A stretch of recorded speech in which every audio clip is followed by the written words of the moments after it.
We were sitting in the first row of the plane, and do you remember the guy was a young black man, sort of ran onto the plane. He was wearing a yellow vest. He was a worker working the bridge or something.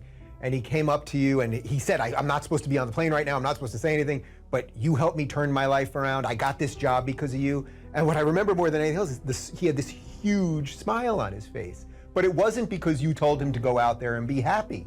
It was because you told him to go out there and fix some stuff. And I think that's exactly what you're talking about right now. Those experiences are so life-sustaining. It's so remarkable to have that happen. And that's something I've been immensely privileged to constantly experience, although there's also something about it that's extremely painful. You know, the magnitude of that joy is sort of proportional to the obstacles it had to overcome while it was attempting to manifest itself.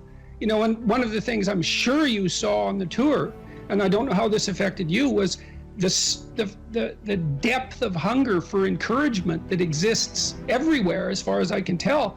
And everyone wants to be appreciated when they bring their best to the table. That's why the current assault on merit is so unbelievably brutal, because it will deny everyone the right to be appreciated for being their best. And well, you might ask, well, when does the best become your enemy? And that's easy. It's when you flee from it. Well, I don't know what to do. It's like, that's okay. Nobody does. Go do something. Do the best thing that you can think of. Put the best plan you have into practice. It's not going to be perfect, and it will change along the way. But it will change partly because you become disciplined pursuing the path. And as you become disciplined, you become wiser. And as you become wiser, you become able to formulate better and better plans. So as men move into their careers, how might responsibility and purpose be conceptualized? Well, look, so I always start from the fundamental observation that life is characterized by a fair bit of suffering. There's a tragic element to life. Tragedy tainted by malevolence. And what that poses a problem, and the problem is, well, what can sustain you through suffering and tragedy? Betrayal and illness, death, loss, disappointment, frustration, confusion. And it's not hedonism. It's not happiness, not if you conceptualize happiness in this narrowly pleasure-seeking hedonic way. First of all, that doesn't iterate very well. You know, you can drink 26 of vodka one night, and that might be a pretty fun night, but you know, the next 2 or 3 days are not going to be so pleasant, and you'll probably do at least 5 things that you seriously regret, assuming you can remember what they are. So it's not a great strategy, and everyone knows that you know, that casual, impulsive pleasure-seeking is not, it's not a good game. Everyone knows that. And that doesn't mean you should be afraid to try it, right? That's entirely different. You need to bash yourself around a bit. What did William Blake say? Wisdom through excess. There's definitely something to that. So, you know, walling yourself away from experimentation, that's not a good idea. But falling prey to indulgences, that's a catastrophe. So you can't find, and then if your life is proceeding in a direction that's painful and tragic for reasons that might be really out of your control, obviously you're not going to be happy during those times. You may not have even the opportunity to seek anything that's pleasurable or the ability to experience it. So then what's going to sustain you under those circumstances and sustain your will to live, but even more importantly, protect you from the resentment and the moral corruption that unrequited suffering can so easily produce? And the answer to that is not happiness, but something like meaning. And then you might ask yourself, well, where is meaning to be found? And the answer seems to be primarily through the voluntary adoption of responsibility. You know, so people find meaning in the love they have for their partner and their decision to care for someone else as well or better than they would care for themselves. They find meaning in that. and it can sustain itself across many, many decades, for better or for worse. That's no joke, that phrase. They find meaning in the relationship they establish with their children, assuming they take the responsibility for that relationship. They find meaning in their friendships. They find meaning in their business associations, their civic engagement. You know, people moralize at, older people moralize at younger people and say, well, you should accept your responsibility, you should shoulder your duty. And that's true, but it isn't exactly that you should do it because you should do it, even though you should. It's that there isn't anything better that you can possibly do. Like, you have to justify yourself to yourself.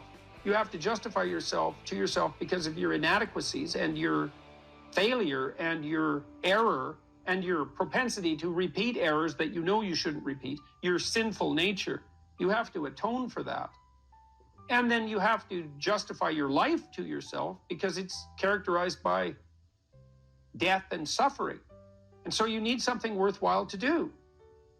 And, well, then you might say, well, there's nothing worthwhile to do. It's, well, you're probably not really in any position to make that judgment, you know, till you've gone all in at least one thing. At least one thing. Because, like, who the hell are you? You're 16, you're cynical and nihilistic. It's like, you're not wise. You're not a philosopher. You don't know anything. And thank God, right? Because you don't even want to think you know anything because you're bloody miserable and you're suffering. And so if you're also right, well, then you're doomed. So you better bloody well pray that your cynicism and nihilism, unearned though it may be, is based on a fundamental falsehood. And it is. You can find deep significance in your life, and you find it essentially through the decision to voluntarily bear your suffering and to trudge uphill nonetheless. And there's something heroic about that in the most fundamental sense. And that heroism is something so deeply meaningful that it, in some sense, triumphs over even death.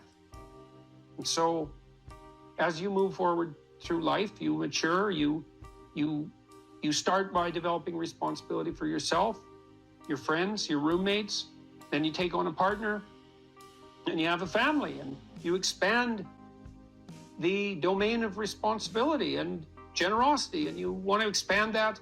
Who knows how much you can expand that? You know, you could be a credit to the nation. Well, there's an aim. Why don't you aim to be like credit to the nation by the time you're 50? Because what, you got something better to do than that? And the answer to that's no. And, you know, what are you going to do? You're going to pursue endless one-night stands. You're going to bury yourself nose deep in cocaine. You're going to become an alcoholic. You're going to pursue that tinsely, trashy hedonism that is nothing but destructive and generates nothing but self-contempt, and then bitterness, then misery, then vengefulness. It's like, that's why do that? I mean, it's easier in some sense, right? Although it's not, because it's rife with catastrophe and suffering. So it's way better to envision yourself as, that's the cross image fundamentally, right? The pathway to redemption is to bear your cross up the hill voluntarily. It's a hell of a thing to ask, right? Because you have to accept the fundamental limits of your mortal vulnerability. And you have to say to yourself, I will do good nonetheless, right? And that's not obedience. That's not naivete. That's a cold decision, man. So everyone great makes that decision. So make that decision, because maybe you're great. Or how starting to clean up the room changed their life. That's quite fun, because it's something I always tell people to do instead of going out and protesting. Jesus, I just can't stand Cleaning up that. the room? Yeah. Meaning? Well, my sense is that if you want to change the world, you start from yourself and work outward, because you build your competence that way. It's like, I don't know how you can go out and protest the structure of the entire economic system if you can't keep your room organized. Well, I made a video call, which was called Message to Millennials, where it was called How to Change the World Properly. A bit of on the pretentious side, I suppose, but I was trying to produce something that was a counterposition to this idea that what you should do is go out and fix up other people. You know, that's just not right. There's a New Testament line about that, something about, you know, not worrying too much about the log in your neighbor's eye, or about the speck in your neighbor's eye when you have a log in your eye. What would the world be like if people stopped avoiding the things they knew they should do? You know, because the question is, how much are we contributing to the fact that life is an existential catastrophe and a tragedy? How much is our own corruption contributing to that? That's a really worthwhile question. The things you leave undone because you're angry, you're resentful, you're lazy, you have inertia. Well, you consult your conscience and it says, well, you know, that place over there could use a little work. It's the same as working on yourself, and so you clean that up because you can. And then things are a little clearer around you. And you're a little better off because you've practiced a bit, and so you're a little stronger, and then something else manifests itself and says, well, maybe you could like take a crack at fixing me up too. So you decide to do that, and then that gets a little bit more pristine. You know, and soon, and it's humble because you're not exceeding your domain of competence. You know, it's like, don't be fixing up the economy, 18-year-olds. You don't know anything about the economy. It's a massive, complex machine beyond anyone's understanding, and you mess with it at your peril. So, and can you even clean up your own room? No. Well, you should think about that. You should think about that.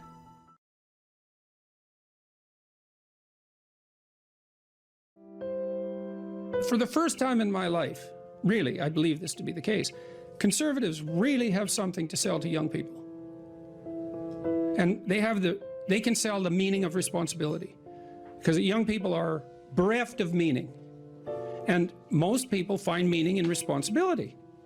And when the right talks about responsibility, they kind of do it in that finger-wagging way that makes conservatives unpopular among young people. You should be responsible. It's like, yeah, you should. Why? Well, because your life is chaotic and meaningless, and you're stuck in this juvenile surreality, and it's really painful for you, and you're anxious and aimless and goalless. And then you look at people who have a life, because maybe you could have a life, and you think, well, what does that life consist of? It's like, well, you have a committed, intimate relationship. There's one. You have friends that you're honest with and playful with. So you have a group of friends. You have a job or a career. No, you learn how to use your life, your time outside of work in a productive, engaging way. You regulate your susceptibility to the multitude of hedonistic temptations that are in front of you. You pay some attention to your mental and physical health. You make a goal, some goals for the future that are concrete. Well, there's 7 things you can do. They're all responsible things. Why? Because then your life will have some meaning. Now, you might say, well, what's the ultimate meaning? It's like, get those things straight first. They're not nothing. And maybe you won't be so damn miserable and bitter and resentful and angry and aimless and anxious and frustrated and disappointed and then ashamed if you had 5 of those 7 things going well.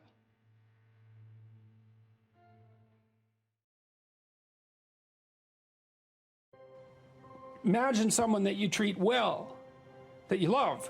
Then try to treat yourself that way. You got to detach from yourself a bit. You got to think, okay, well, I'm a person among other people, and I deserve at least as much respect as a person among other people, and I should be trying to help myself across time. And instead of being self-contemptuous and self-destructive, I need to take care of myself as if I'm potentially valuable, and to lay out my life that way.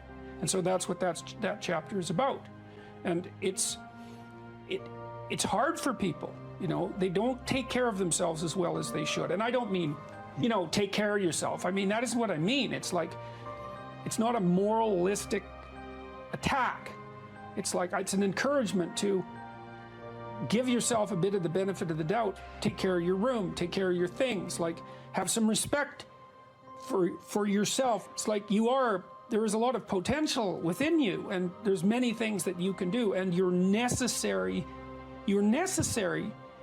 more than you think to the unfolding of things. Like if you make a bunch of bad decisions, things get worse, not just for you, like things get worse.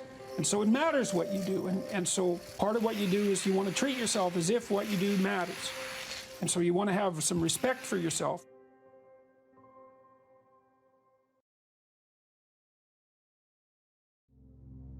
Young people like to think about ways to change the world, right? And that's actually a positive part of their development. It's a stage that the developmental psychologist Jean Piaget called the messianic stage, and he associated that with late adolescence. While young people want to change the world, the problem is that that's been harnessed into attempts to change other people. But that isn't what you should do. If you want to change the world, you should change yourself. In the sense that Alexander Solzhenitsyn said when he analyzed the Soviet Union, he said, don't be thinking that the line that divides good from evil runs down a political spectrum or countries or something like that. It runs down, right down the middle of your soul. And if you want to sort out the world, then what you do is you sort yourself out. It's a serious business. They say it's more difficult to rule yourself than to rule a city, because you're complicated and there are horrible monsters inside of you that need to be tamed and to be brought into alignment and submission so that you can be a powerful and useful person. And instead of rushing out there to change the world by changing other bad people, that they should look inward and sort themselves out properly. And if you have a memory that's more than 18 months old, approximately, and when you pull that memory up to mind, if you still have an emotional reaction, that means you haven't fully articulated the memory. You haven't analyzed it causally. You haven't freed yourself from its grasp, and you're carrying it like a weight. And your brain responds to that. Like the more weight you're carrying like that, more baggage, let's say, the more of the stress hormone cortisol your brain produces. And cortisol makes you old. Divide your life up into 6 epochs. And then divide each of those, that might be, say, birth to kindergarten, and then maybe elementary school, and then maybe junior high school, however you want to do it. And then to write about the emotionally significant events in each of those epochs, and then to describe their effects on you, and then to analyze how you did in those situations, what you might have done differently, what you might do differently in the future, to straighten out your past.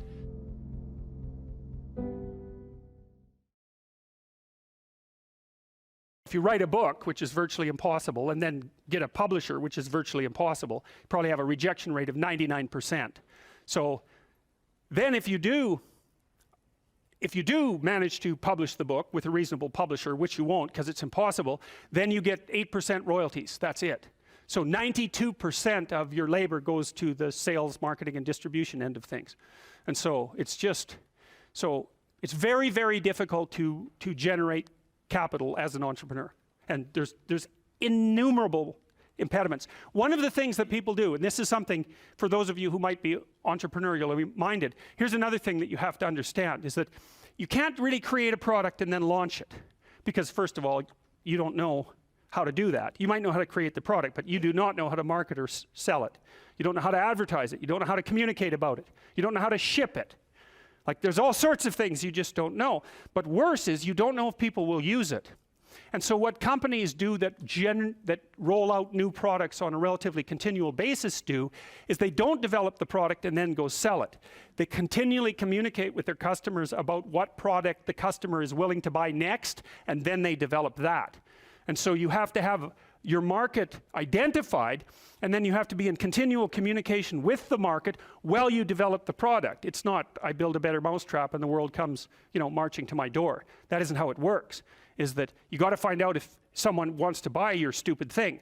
And then the next thing is that even if you have a great thing, you're going to go talk to people and they have 50 great things that they might buy, and they're all great, but they're not going to buy all 50. They might buy one, maybe, and maybe they'll buy it this week, but probably they'll buy it in 6 months. And they're not going to buy any of them, no matter how great, unless they're on fire and you're selling water.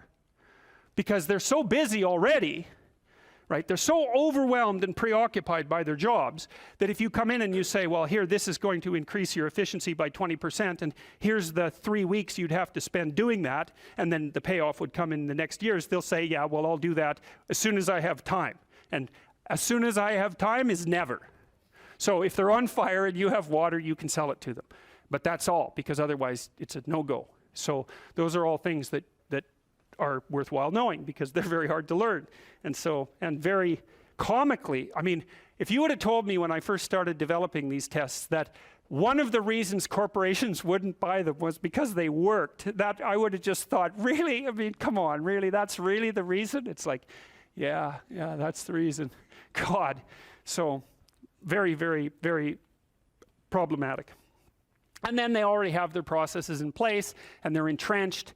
And then the next problem is, you know, you haven't got any customers. I think I told you that before. You don't have any customers and you show them the statistics, but they can't understand the statistics. And they also have 200 other people selling them things and 50 of them are crooks. So they're just lying about what they're doing and they can't tell the difference between the liars and the people who are telling the truth. And so they can't understand the statistics for themselves and they can't verify them anyways. So what they ask you is, who else is using it? And if the answer is, well, everybody, then you don't even have to do the sale because you're already rich. And if the answer is nobody, then they're going to say, well, why is nobody using this? You say, well, it's the hottest thing that's come along. And they think, well, I'm not going to be the sucker who gets painted, you know, red and fired because this failed. That they do not think this might make me succeed. People do not care about whether or not they succeed. They care about whether or not they fail. And so that's another thing, is that if you're marketing something and you can say this will stop you from being identified as a failure, then people might be happy about that. But if you say this will really help you succeed, it's like, yeah, no, I don't want to succeed. I just don't want to fail. I don't want to succeed. I just want to be invisible and be left alone. And if you're looking for people's fundamental motivation, that's it. It's they want to be invisible and they want to be left alone. I tell you the zebra story? Any of you know that story? Okay, I'll tell you this zebra story. Stop me if I've told it to you before. This tells you everything you need to know about human beings. So it's worth knowing. Okay, so zebras have stripes. And people say, well, that's for camouflage. And then you think about that for 2 seconds and you think, that's a really stupid theory because lions are camouflaged and they're like golden like the grass. And zebras are black and white, so you can see a zebra 5 miles away. It's like, there's a zebra, it's black and white. So the whole camouflage thing, that's just not working out so well as a hypothesis. Okay, so biologists go and they decide to take a look at some zebras. And so they're looking at a zebra on the herd, because there's no zebra, right? Just like there's no fish. There are schools of fish and there are herds of zebras. There isn't a fish. This is why I think the cod aren't coming back. There are no cod. There are massive 100-mile-long schools of cod, 10 stories deep, 20 million years old. You wipe out the school, you don't just get to throw a cod in the water and say, well, you know, off you go. It's like, well, where's my city? It's like launching you in the middle of a field. It's like, well, go out there and reproduce. It's like, no, that's not going to happen, you know? So without the school, there's no cod, and you can't just introduce a whole school of cod because you don't have a whole school of cod. So, you know, maybe the cod are never coming back. And zebras are the same thing. There's not a zebra. There's zebras.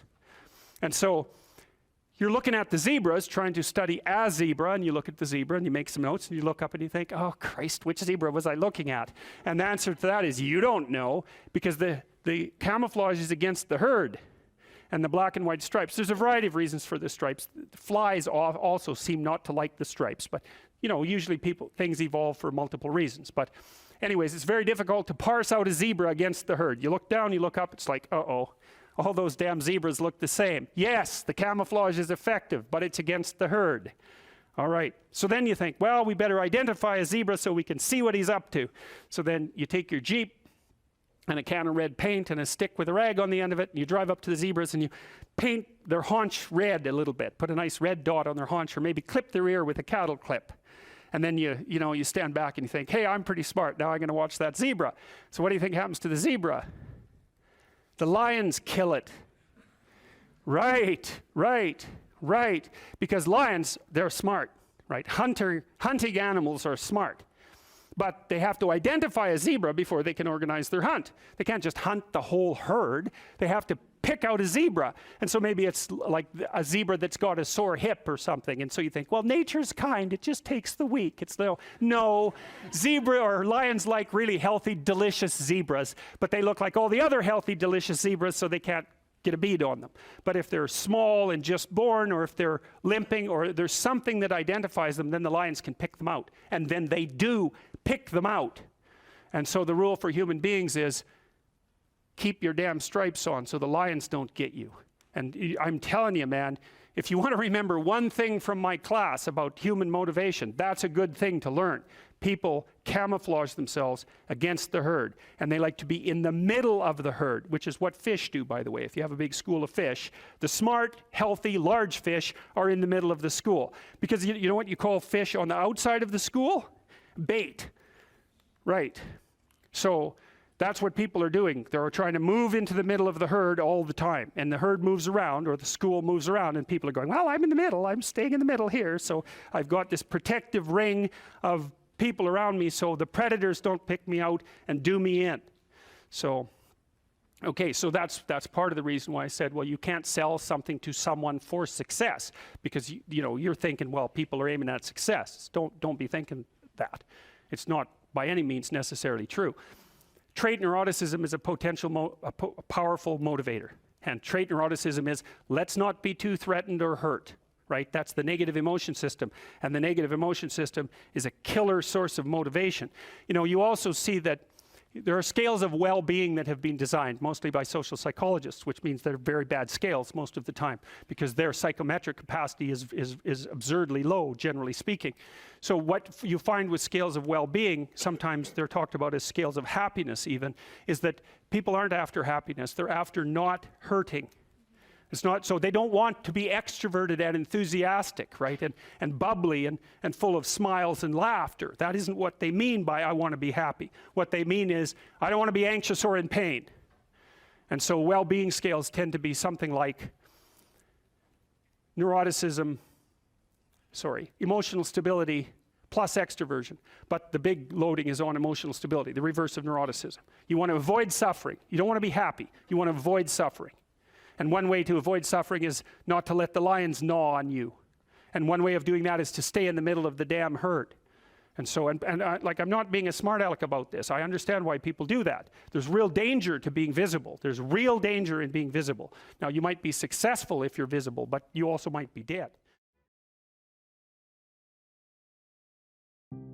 I don't know what the hell you should do with your life. I can help you figure it out, maybe. We can talk about it, but you are the person who has to decide if the things that you're aiming for, you know, get you out of bed in the morning. And then you got to specify the transformation processes and start practicing them. And you have to understand that you're going to be bad at it, but it doesn't matter, because bad's fine. Persistent is what you need to be. If you persist, with tiny improvements, if you persist, you win. It's direction that produces primary positive emotion. And so if you need positive emotion to move through life, which you do, because you can't even move without positive emotion, and also positive emotion is a good bulwark against terror and pain. If you need those things, then you need direction, you need a goal, you need a value structure. You let all that nonsense burn away. And you might say, well, I don't know what I should leave behind. And the answer to that is, that's a lie. All you have to do is ask yourself, you'll come up with a list instantly of 100 stupid things that you're doing that you know you could stop doing. Take on the consequences of error and learn from it, and then you win constantly, because even if something goes sideways, you think there's something to be derived from this. When you're in the world and something objects to you, something that matters objects to you, then in the entire unrealized world is in that thing that objects. It's all tangled up inside it. That's why it's the great dragon of chaos. It's everything that's outside of your conceptual structure. And what is that? It's everything that lurks outside of your walled city. And it's manifested itself like the snake in the garden. And the easiest thing to do is say, I'm not having anything to do with that. But the problem with that is, well, you get your C- and you don't do anything about it. Maybe you're a little bitter and more resentful, and your study habits get a little worse. So the next time you get like a D+. And then you collect a bunch of F's, and then you stop going to school, and then you stop showering, right? Then you end up jumping off the bridge. And so that's how the dragon eats you when you don't pay attention to it. And so it's no bloody wonder that people avoid, you know. It's really no wonder that they avoid, because error messages contain within them the implicit world. Now, the upside of that is, well, they contain within them the implicit world. And the world isn't all negative. And so maybe you get your C-, and that's actually the best gift you ever got, because somebody finally took you and went, whack, you know, clue in. And so you take that apart and you think, oh, I don't know how to write. I don't know how to think. I've never read anything in my life. My study habits are abysmal, you know, like maybe I'm working at 2% efficiency, which it's like to find that out is so optimistic. I mean, if you're barely hanging in there, but you're only working at 2%, you might imagine what you could have as a life if you're working at like 50%. So the C- can be the best gift you ever had, and that's the gold that the dragon hoards. That's exactly what that means. That doesn't prove that you're stupid. Now it implies that you might be stupid, but it doesn't, really, it does, and that's why you don't want to look at it. Maybe it implies that you're lazy, or implies that you're ignorant, or like it implies all sorts of terrible, but you don't want to leap to that, and that's sort of the proclamation of innocence before guilt. You are the thing that is, and you're the thing that becomes, and you should put the thing that becomes at a higher place than the thing that is. That means you also have to allow yourself to shake off those things about you that you might be pathologically attached to, habits and people for that matter, ways of thinking, all of those things. You have to allow yourself to shake those off, and that's more like a burning. That's why the phoenix is the symbol that it is, right? It's old and it deteriorates, it bursts into flame, and then it's reborn. It's like, well, do you want to be reborn? It's like, well, that's not the question. The question is, do you want to burst into flame? And the answer to that generally is no, but that's the wrong answer. The right answer is you let all that nonsense burn away. And so then you look at the micro routines. It's okay, well, I got a C- in this course. Maybe I should study for that course 15 minutes more a day for the next 3 months. And then you ask yourself, do you think you could do that? No, I'm too useless. Okay, how about 15 minutes every second day? You think you could do that? You put it in your schedule, like 15 minutes every second day in the morning. And that's while you think, well, what's wrong with me? Well, I'm not very good at managing my study schedule. That's not quite down here at the behavioral level, but it's pretty close, because what you can take an action. You can open up your schedule and you can say, well, I'll mark 15 minutes aside. Then you can practice doing that. It's pretty low level in the hierarchy. It means, well, you're still not a horrible person. You just got to polish up your work ethic. It's like, shut the hell up most of the time. But now and then you don't shut up because it's time to say something. You don't want to make unnecessary enemies, though. Well, you don't want to take yourself apart any more than is absolutely necessary. Develop some of the micro routines on the other side of the personality distribution. So if you're disagreeable as hell, maybe you could start learning how to do nice things for people. And that actually works, by the way. So if you take disagreeable people who are depressed and you get them doing nice things for other people, their depression tends to lift. But then by the same token, if you're agreeable, then you should practice doing some things for yourself and being more tough-minded in your negotiation. You know, you're extroverted. It's like, okay, man, learn to spend some time with yourself, right? You're low in openness. Well, try reading a book that's outside of your, your sphere of interest now and then. If you're conscientious, well, you should probably learn how to relax occasionally, and so forth. So you can, I think partly what you're doing as you're developing your personality is not moving the mean much, the average, where you're located, but you're extending the standard deviation so that you're a bigger bag of tricks than you were before. Life has got its rat's nest of miseries, and that's for sure. And maybe you could even make a categorical statement that life is mostly a rat's nest of misery. And you could make a pretty powerful argument for that. But then there's a counter question, which is, well, what if you tried not to make it any more miserable than it had to be, right? Then what would it be like? I would suspect that most of that misery would go away, because it's the unnecessary misery that really brings you down. It's like, well, someone has cancer, it's like, that sucks. But it's not like you can say, if only we had done this differently, then that wouldn't have happened. But when someone's out like torturing you in a malevolent way, or maybe you're doing the same, you can always ask yourself, well, is this really necessary? Is this just like a useless add-on to the miseries of life? That's what disheartens people. And so even in your own life, if you aren't suffering from self-imposed misery, and you're only suffering from inescapable misery, maybe you could handle that, and even maybe without becoming irredeemably corrupt. So the goal would be, well, yeah, life is a rat's nest of miseries, and maybe it has no ultimate meaning. We could say that if we're feeling particularly pessimistic, but it still leaves one question open, which is, if you didn't do everything you could to make it worse, how good could you make it be? And the least answer is, well, it could be tragedy, but maybe not hell.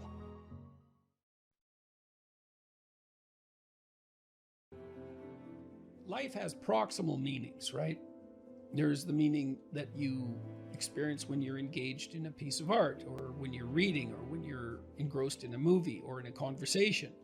There's the meaning that emerges within your relationships with people that you cherish or are enthusiastic with. There's meanings of security and predictability. There's meanings of duty and responsibility and active engagement with your job and your career. There's meanings of aesthetic pleasure. Now, all of those have their value, and each of them has their place. And maybe there's a hierarchy of value there as well, so that some of those meanings are deeper than others. And then you might say, well, what characterized the deepest of all meanings? And it would be something like relationship with the transcendent, and that would establish a relationship between you and what's always been conceptualized as God, which is generally supposed to be something ineffable, right? It's not definable, but you might think about it as the central animating spirit of the age, or the value around which all other values are organized, or the wisdom of the ages, or the creative spirit that possesses you when you're inspired, or what grips you with enthusiasm at a sports event or at a musical event. All of those things. And we need a relationship with that. And we find our deepest meaning in that relationship. And if we don't find it, I think if we don't find it in something that's explicitly religious, then we tend to magnify something of lesser value, say something political, into that to fill the void. So yes, life has proximal meanings without God, without eternity, but at the ultimate level, something's lacking. And it's the desire to fulfill that lack that, and maybe the lack itself, that's part and parcel of the religious instinct. So you can kill God, but you can't. That doesn't rectify the hunger for God. And then that hunger seeks out replacements. That's how it looks to me. So, and then, you might also say, well, does that mean you have to believe in God? And I don't think of the proper answer to that is that you need to agree with a propositional statement. Does God exist? Yes. Like, is this table there? Yes. It's not that kind of relationship. I mean, it's characterized in the Old Testament as a struggle. So Israel means those who struggle with God. And you have to participate in that struggle. And you can do that, weirdly enough, as a believer or as a non-believer. Maybe sometimes more intensely as a non-believer. The issue might be more paramount then, the issue of virtue and the issue of the ultimate orientation. If you're plagued by bouts of depression and anxiety, that does destabilize your identity. So it's almost by definition. But having said that, look, this is when habit and plan and strategy are so useful. So in the periods of depression that I've had, and some of them were long and certainly the most unpleasant experiences of my life. This is when you need a philosophy, let's say, that's allied with your vision and your strategy to sustain you. Because what would happen to me is that, I have a vision, and I suppose the vision is of a world that's better, that's less likely to descend into ideological catastrophe, and where people are more responsible and more awake and more educated and healthier. All of that, a vision of a better world, a world that's less hellish at least, but also a better world, and some sense of what role I might play in that. And so that's very motivating. Like, it's a profound goal to try to make things better. And you can do that locally. You can do that for yourself. You can do that for your family. You can do that for the broader community. And all of that's worth it, man. It's worth making some sacrifices for. It's worth suffering for to some degree. And then you decompose that into the day-to-day and week-to-week strategies and actions that you're undertaking, the plans and the activities that you're putting forward to make that dream a reality, to realize it. And then when the depression and anxiety come along, you think, part of it with depression, it's just bloody endurance. It's like you get up and you work through the next hour, you try to stay on track, you try to implement your strategic plans to the best of your ability, and you hope and you pray that you'll get through it. You know, you'll get through it and that the darkness will recede, and you stay on track. You eat even though you're not hungry. You get up even though you want to stay in bed. You interact with people even though you'd rather be alone. And it's the benefit of disciplined habits can sustain you. It's like the boat you're rowing in through a terrible storm, leaks and all, and maybe you'll be overwhelmed, but you have the boat and you can row forward, and that's what you've got.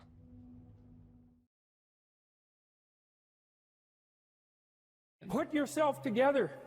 And then maybe if you put yourself together, you know how to do that. You know what's wrong with you, if you'll admit it. You know there's a few things you could like polish up a little bit that you might even be able to manage in your insufficient present condition. And so you might shine yourself up a little bit, and then your eyes will be a little more open, then you can shine yourself up a little bit more, and then maybe you could bring your family together instead of having them be the hateful, spiteful, neurotic, infighting batch that you're like doomed to spend Christmas with. So then you fix yourself up a little bit, and then you got to figure out, well, can you figure out how to make peace with your idiot brother? And probably not, because he's just as dumb as you, so how the hell are you going to manage that? And so then maybe you get somewhere that way, and your family's sort of functioning, and you find out, well, that kind of relieved a little bit of suffering, although it reduced the opportunities for spiteful revenge, and that's kind of a pain in the neck. And so then you get your family together a little bit, and you're a little clued in then, at least a bit, because you've done something difficult that's actually difficult. You're a little wiser, and so then maybe you could put a tentative finger out beyond the family and try to change some little thing without wrecking it. So, and that's the other message of the West. It's like, how do you overcome the suffering of life? And I'm not saying it's only the message of the West. How do you overcome the suffering of life? Is be a better person. That's how you do it. Well, that's hard. It takes responsibility. And I think, you know, if you said to someone, you want to have a meaningful life? Everything you do matters. That's the definition of a meaningful life. But everything you do matters. You're going to have to carry that with you. Or do you want to just forget about the whole meaning thing, and then you don't have any responsibility because who the hell cares? And you can wander through life doing whatever you want, gratifying impulsive desires for how useful that's going to be. And you're stuck in meaninglessness, but you don't have any responsibility. Which one do you want? Well, ask yourself, which one are you pursuing? And you'll find very rapidly that it isn't the majority of your soul that's pursuing the whole meaning thing, because, well, look what you have to do that. You have to take on the fact that life is suffering. You have to put yourself together in the face of that. Well, that's hard. Christ, it's amazing people can even do it. I'm stunned every day when I go outside, and it isn't a riot with everything burning. There's all these ruined people out there. They've got problems like you can't believe. Off they go to work and do things they don't even like, and look, the lights are on. It's a miracle, and we're so ungrateful. College students, the postmodern types, they're so ungrateful. You know, they don't know that they're surrounded by just a bloody miracle. It's a miracle that all this stuff works, that all you crazy chimpanzees that don't know each other can sit in the same room for 2 hours sweltering away without tearing each other apart, because that's what chimps do. Anyways, so I got to the bottom of some things, at least as far as I can tell, so I told you what the bottom is, and then I got this idea about what you might do about it, which isn't my idea. It's an old idea. It's far older than Christianity. It's old. It's the oldest story of mankind. Get yourself together. Transcend your suffering. See if you can be some kind of hero. Make the suffering in the world less. Well, that's the way forward, as far as I can tell, if there is any way forward. Live without it. Assuming you want to get better, there's usually something you can figure out that would constitute a step towards some sort of concrete goal. And my presumption, it's a behavioral presumption fundamentally, is that small accruing gains that repeat are unbelievably powerful.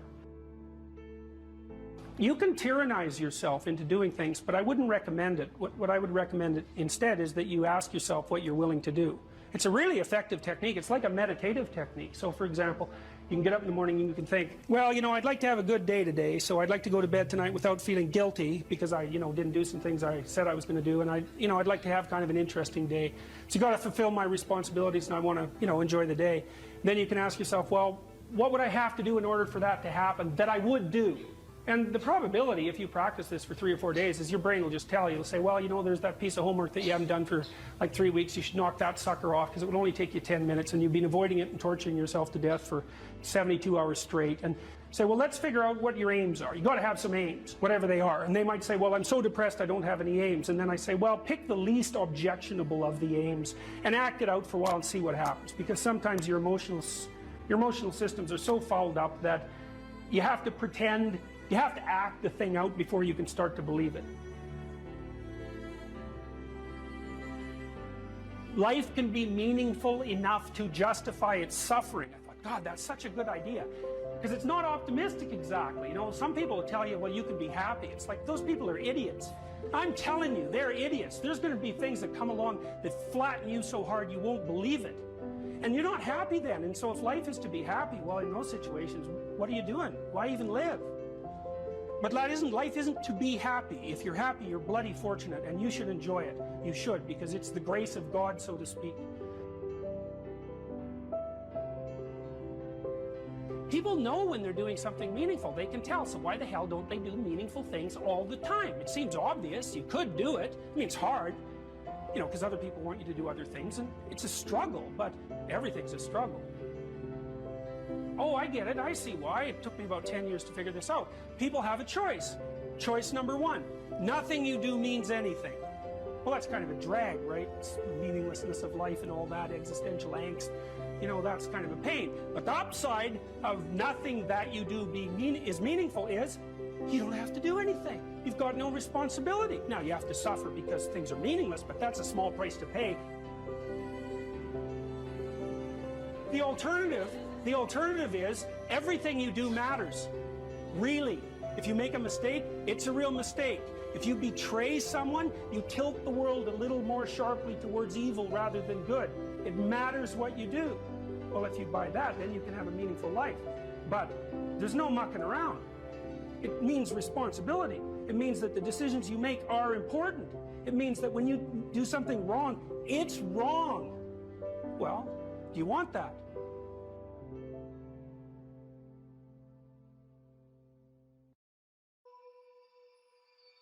We should make a very clear distinction here that often when people are embittered and resentful and feel like they're victims, it's because really awful things have happened to them. Now, not always, but often.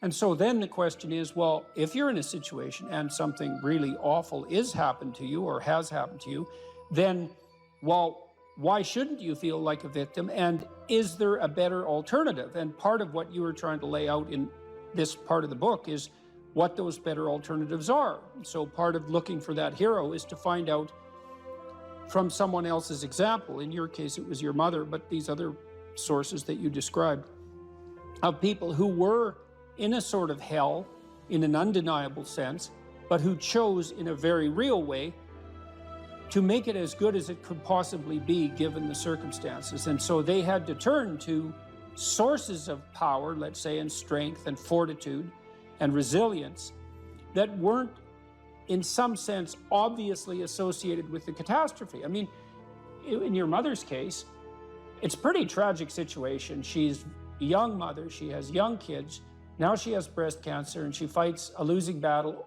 over a period of 5 years. That's pretty bad. And then you have to ask yourself, given that that's obviously pretty bad, how is it even possible that someone could handle that with not only grace and courage, but the kind of grace and courage that leaves their children with an immovable sense of the ability to prevail in the face of the deepest adversity? I mean, that's really something. You said here, Thousands have come before you, and they did just fine. So quit your complaining. And it's not because you have nothing to complain about. That's not the case. It's that that's not the right approach. The fact is, and this is such an optimistic fact, as well as a judgment in some sense, the fact is that if someone else can do it, so can you. And that's something, right? If you're reading about the great heroes in history, people who are in these terrible situations, and you see someone rise to the occasion, and then you can say, well, that was a person who did that, and I'm a person, and so maybe I have that capacity too, even though I don't know how to approach it. And then some of the rest of your book, much of the rest of your book, I would say in some sense is a guide to help people figure out how they could approach that. One of the things you point out first is, well, notice who you admire. And then maybe try consciously practicing becoming like that. And you know, people are very, very, very, very tough. And it turns out that if you face things, that you can put up with a lot more than you think you can put up with, and you can do it without becoming corrupted. And she did recover quite fully, and much as a consequence of her own machinations, because she figured out what was wrong with her and then took the necessary steps to fix it, which is nothing short of a bloody miracle as far as I'm concerned. And anyways, part of the cat bit is I actually start by talking about our dog, who actually died about a year ago, but he's still alive in the book. I let people know, because dog lovers love dogs, and if you love cats, then they think you don't like dogs, and then they think they don't like you. So I also point out at the beginning of the chapter that, if you want to pet a dog on the street, that's okay too, so you don't have to get up in arms about it.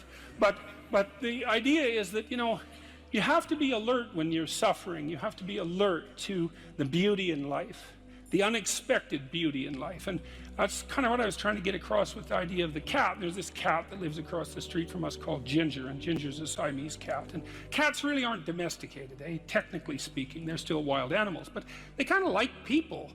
God only knows why, but they do, And so Ginger will come wandering over, and our dog looks at her, but they're friends, and she rolls over on his back, and Seiko used to, nose her a bit, and then she'd kind of mosey over and let you pet her if she was feeling like it that day. And, you have to look for that little bit of sparkling crystal in the darkness when things are bad. You have to look and see where things are still beautiful and where there's still something that's sustaining. And, you narrow your time frame and you be grateful for what you have, and that can get you through some very dark times, and maybe even successfully if you're lucky. But even if unsuccessfully, then maybe it's only tragic and not absolute hell.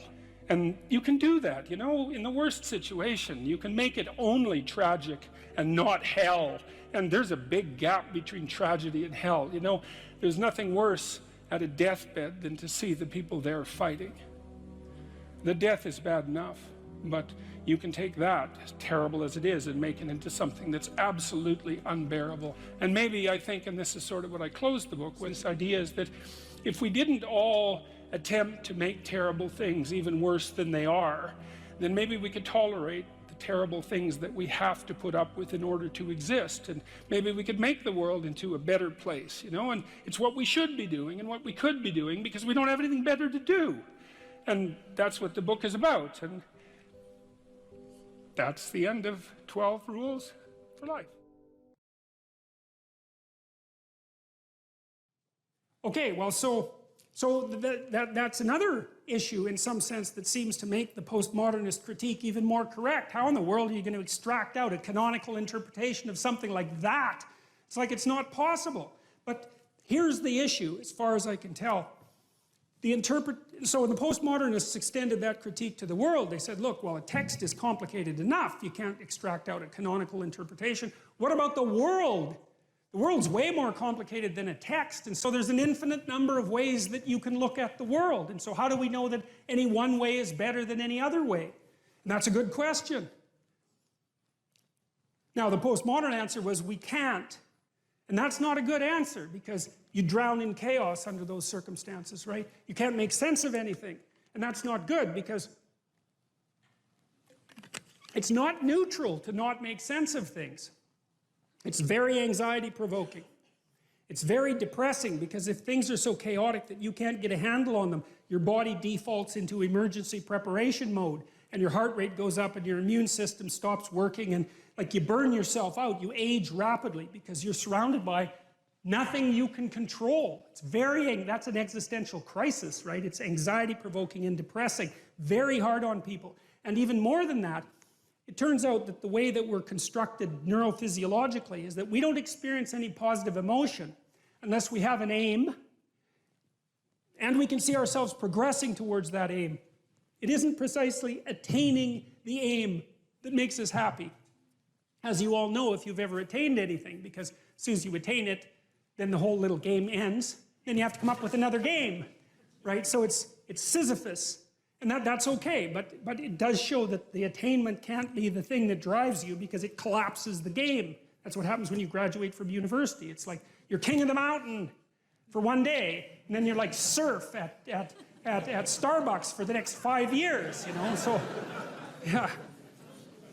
So what happens is that human beings are weird creatures because we're much more activated by having an aim and moving towards it than we are by attainment. And what that means is you have to have an aim, and that means you have to have an interpretation. And it also means that the nobler the aim, that's one way of thinking about it, the better your life. And that's a really interesting thing to know because, you know, you've heard ever since you were tiny that you should act like a good person and you shouldn't lie, for example. And you might think, well, why the hell should I act like a good person and why not lie? I mean, even a 3-year-old can ask that question because smart kids learn to lie earlier, by the way. And they think, well, why not twist the fabric of reality so that it serves your specific short-term needs? I mean, that's a great question. Why not do that? Why act morally? If you can get away with something and it brings you closer to something you want, well, why not do it? These are good questions. It's not self-evident.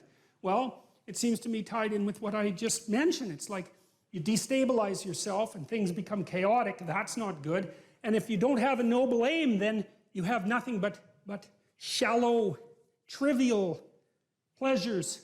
And they don't sustain you. And that's not good because life is so difficult, it's so much suffering, it's so complex. It ends and everyone dies and it's painful. It's like without a noble aim, how can you withstand any of that? You can't. You become desperate, and once you become desperate, things go from bad to worse very rapidly when you become desperate. And so there's the idea of the noble aim, and it's not something, it's something that's necessary. It's the bread that people cannot live without, right? That's not physical bread. It's the noble aim. And what is that? Well, it was encapsulated in part in the story of Marduk. It's to pay attention. It's to speak properly. It's to confront chaos. It's to make a better world. It's something like that.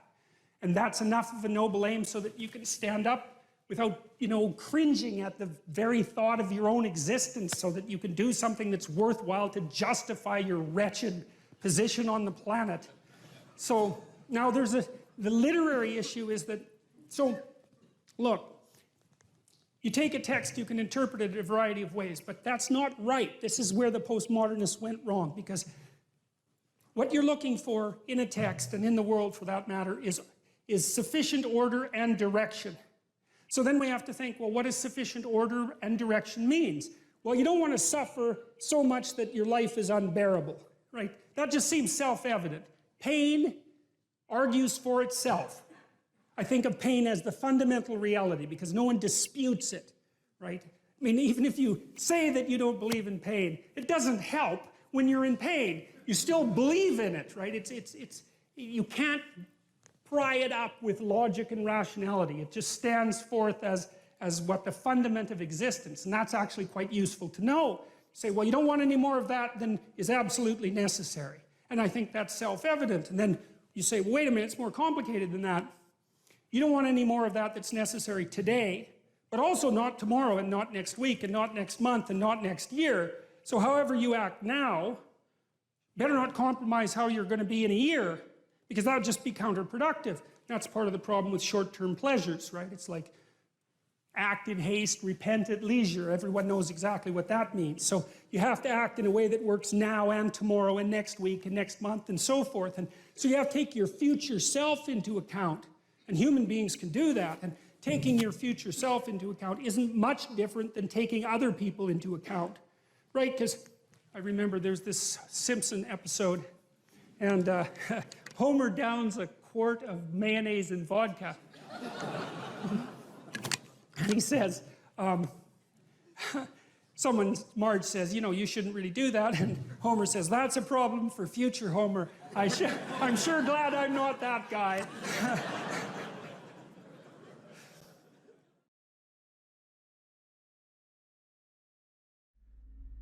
It's not an accident that the axiomatic Western individual is someone who was unfairly nailed to a cross and tortured. It's like, yes, right, exactly. So what do you do about that?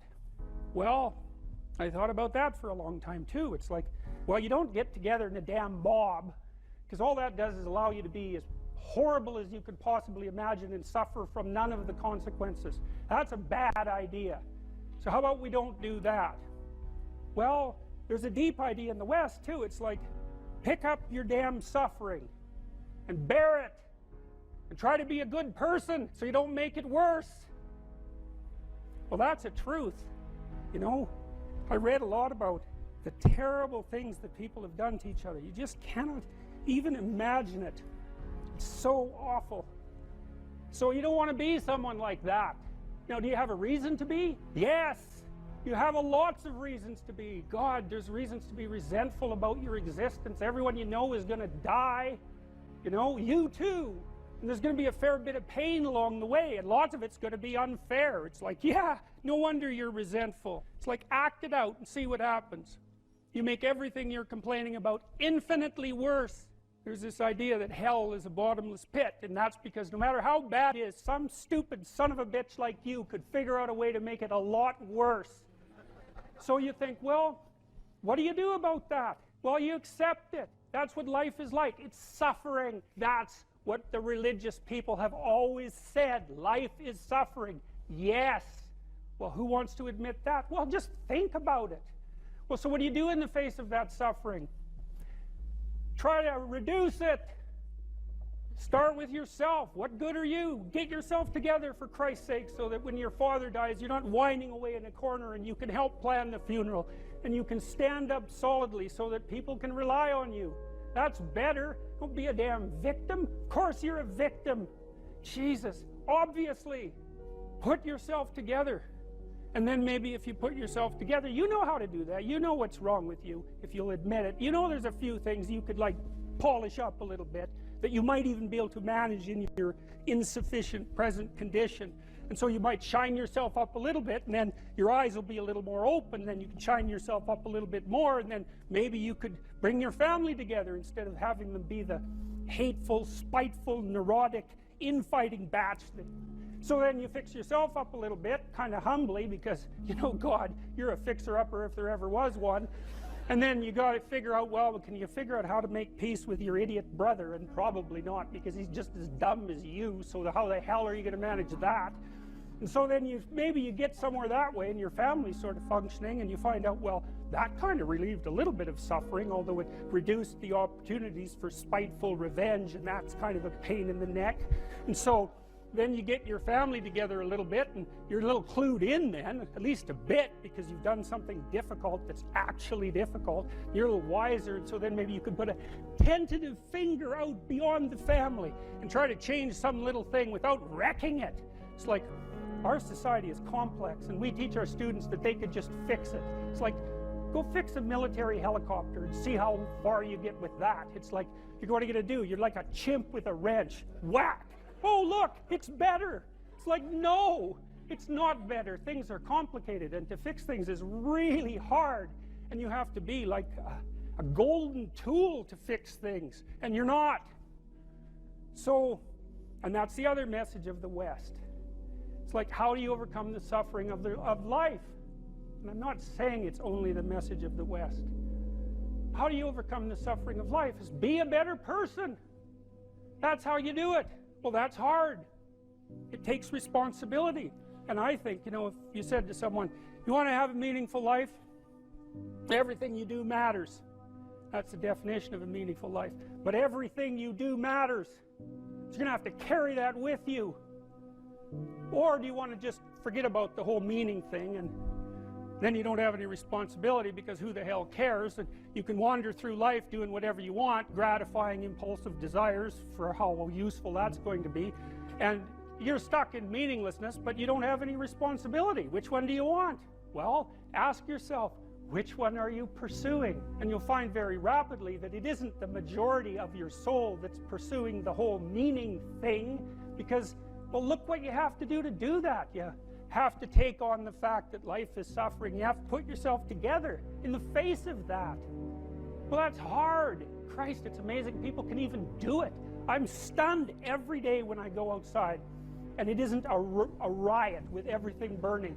Because really, God, you talk to people, it's like, I knew this guy, he'd been in a motorcycle accident and it really ruined him, and he was like a linesman, you know, working on the power, and he was working with someone who had Parkinson's disease, and they had complementary inadequacies, and so two of them could do the job of one person, and so they're out there fixing power lines in the freezing cold, despite the fact that one was 3/4 wrecked with a motorcycle accident and the other one had Parkinson's. It's like, that's how our civilization works. It's like, there's all these ruined people out there, they've got problems like you can't believe. Off they go to work and do things they don't even like, and look, the lights are on. My God, it's unbelievable. It's a miracle. It's a miracle. And we're so ungrateful. College students, the postmodern types, they're so ungrateful. You know, they don't know that they're surrounded by just a bloody miracle. It's a miracle that all this stuff works, that all you crazy chimpanzees that don't know each other can sit in the same room for 2 hours sweltering away without tearing each other apart, because that's what chimps do. So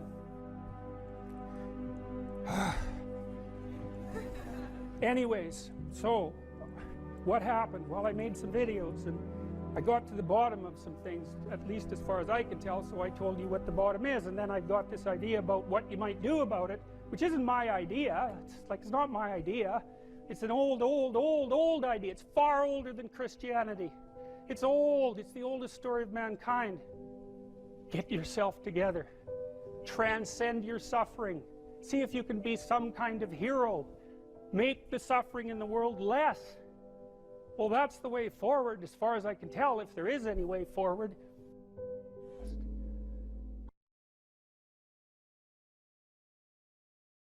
You know, if you take people, and I told you this, and you expose them voluntarily to things that they are avoiding and are afraid of, you know, that they know they need to overcome in order to meet their goals, their self-defined goals.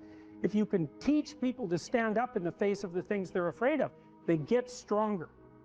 And you don't know what the upper limits to that are, because you might ask yourself, like, if for 10 years, if you didn't avoid doing what you knew you needed to do, by your own definitions, right, within the value structure that you've created, to the degree that you've done that, what would you be like?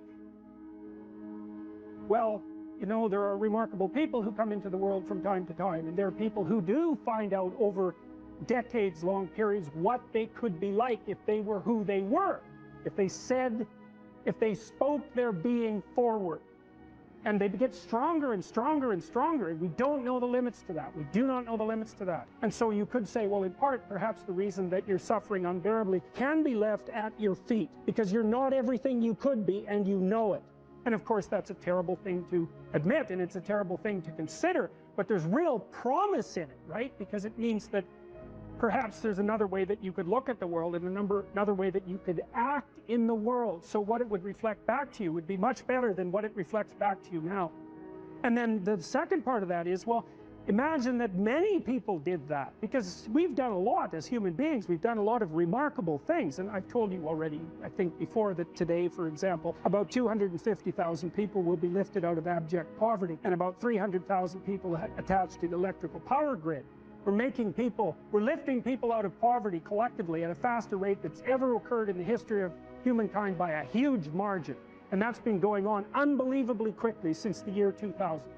The UN had planned to have poverty between 2000 and 2015, and it was accomplished by 2013.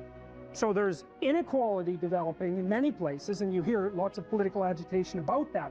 But overall, the tide is lifting everyone up, and that's a great thing. We have no idea how fast we can multiply that if people got their act together and really aimed at it. Because, you know, my experience is with people that we're probably running at about 51% of our capacity. I mean, you can think about this yourselves. I often ask undergraduates how many hours a day you waste or how many hours a week you waste. And the classic answer is something like 4 to 6 hours a day.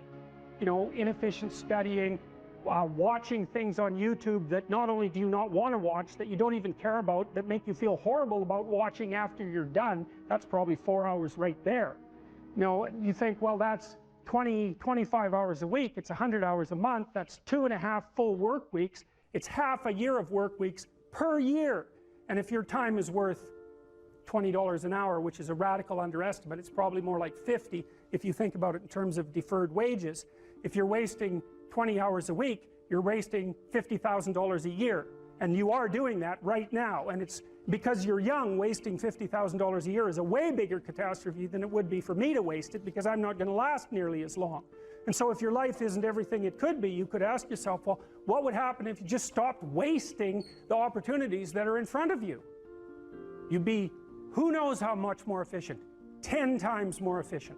20 times more efficient. That's the Pareto distribution. You have no idea how efficient people get. It's off the charts. Well, and if we all got our act together collectively and stopped making things worse, because that's another thing people do all the time. Not only do they not do what they should to make things better, they actively attempt to make things worse because they're spiteful or resentful or arrogant or deceitful or homicidal or genocidal, or all of those things all bundled together in an absolutely pathological package. If people stopped really, really trying just to make things worse, we have no idea how much better they would get just because of that. So there's this weird dynamic that's part of the existential system of ideas between human vulnerability, social judgment, both of which are major causes of suffering, and the failure of individuals to adopt the responsibility that they know they should adopt. And that's the thing that's interesting too, is that, like another thing I've often asked my undergraduate classes is, you know, there's this idea that people have a conscience. And you know what the conscience is. It's this feeling or voice you have in your head just before you do something that you know is stupid, telling you that probably you shouldn't do that stupid thing. You don't have to listen to it, strangely enough. But you go ahead and do it anyways, and then, of course, exactly what the conscience told you was going to happen inevitably happens, so that you feel even stupider about it than you would if it happened by accident. Because you know, I knew this was going to happen, I got a warning it was going to happen, and I went and did it anyways. And the funny thing too is that conscience operates within people, and we really don't understand what the hell that is. So you might say, well, what would happen if you abided by your conscience for 5 years or for 10 years? What sort of position might you be in? What sort of family might you have? What sort of relationship might you be able to forge? And you can be bloody sure that a relationship that's forged on the basis of who you actually are is going to be a lot stronger and more welcome than one that's forged on the basis of who you aren't. Now, of course, that means that the person you're with has to deal with the full force of you in all your ability and your catastrophe, and that's a very, very difficult thing to negotiate. But if you do negotiate it, well, at least you have something, you have somewhere solid to stand, and you have somewhere to live. You have a real life, and it's a great basis upon which to bring children into the world, for example, because you can have an actual relationship with them instead of torturing them half to death, which is what happens in a tremendously large minority of cases. Well, it's more than that too, because, and this is what I'll close with, and this is why I wanted to introduce Solzhenitsyn's writings to you. You see, because it isn't merely that your fate depends on whether or not you get your act together and to what degree you decide that you're going to live out your own genuine being. It isn't only your fate, it's the fate of everyone that you're networked with. And so, you know, you think, well, there's 9 billion, 7 billion people in the world. We're going to peak at about 9 billion, by the way, and then it'll decline rapidly. But 7 billion people in the world, and who are you? You're just one little dust mote among that 7 billion. And so it really doesn't matter what you do or don't do, but that's simply not the case. It's the wrong model, because you're at the center of a network. You're a node in a network. Of course, that's even more true now that we have social media. You'll know 1,000 people at least over the course of your life, and they'll know 1,000 people each, and that puts you one person away from 1,000,000 and two persons away from 1,000,000,000. And so that's how you're connected. And the things you do, they're like dropping a stone in a pond. The ripples move outward, and they affect things in ways that you can't fully comprehend. And it means that the things that you do and that you don't do are far more important than you think.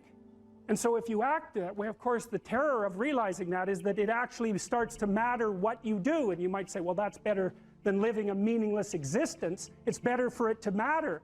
But I mean, if you really asked yourself, would you be so sure if you had the choice? I can live with no responsibility whatsoever. The price I pay is that nothing matters. Or I can reverse it and everything matters. But I have to take the responsibility that's associated with that. It's not so obvious to me that people would take the meaningful path. Now, when you say, well, nihilists suffer dreadfully because there's no meaning in their life and they still suffer, yeah, but the advantage is they have no responsibility. So that's the payoff, and I actually think that's the motivation. Say, well, I can't help being nihilistic. All my belief systems have collapsed. It's like, yeah, maybe. Maybe you've just allowed them to collapse because it's a hell of a lot easier than acting them out. And the price you pay is some meaningless suffering, but you can always whine about that and people will feel sorry for you, and you have the option of taking the pathway of the martyr, so that's a pretty good deal, all things considered, especially when the alternative is to bear your burden properly and to live forthrightly in the world. Well, what Solzhenitsyn figured out, and so many people in the 20th century, it's not just him, even though he's the best example, is that if you live a pathological life, you pathologize your society. And if enough people do that, then it's hell. Really, really. And you can read the Gulag Archipelago if you have the fortitude to do that, and you'll see exactly what hell is like. And then you can decide if that's a place you'd like to visit, or even more importantly, if it's a place you'd like to visit and take all your family and friends. Because that's what happened in the 20th century.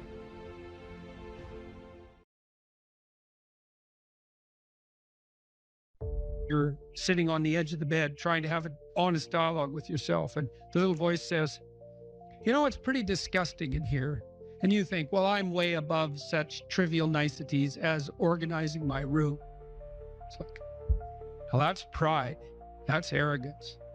If you're above organizing what's actually yours, how in the world are you ever going to organize anything else? And so you get on your knees and you think, well, it's time to, you know, take a brush to the toilet. And maybe that's where you start. And that works. Like, that works. You start making those micro improvements, like real micro improvements, real on the ground, actual micro improvements to things you know that are wrong, you'll improve unbelievably rapidly. There's always people out there who are doing far better than you on pretty much anything you want to imagine.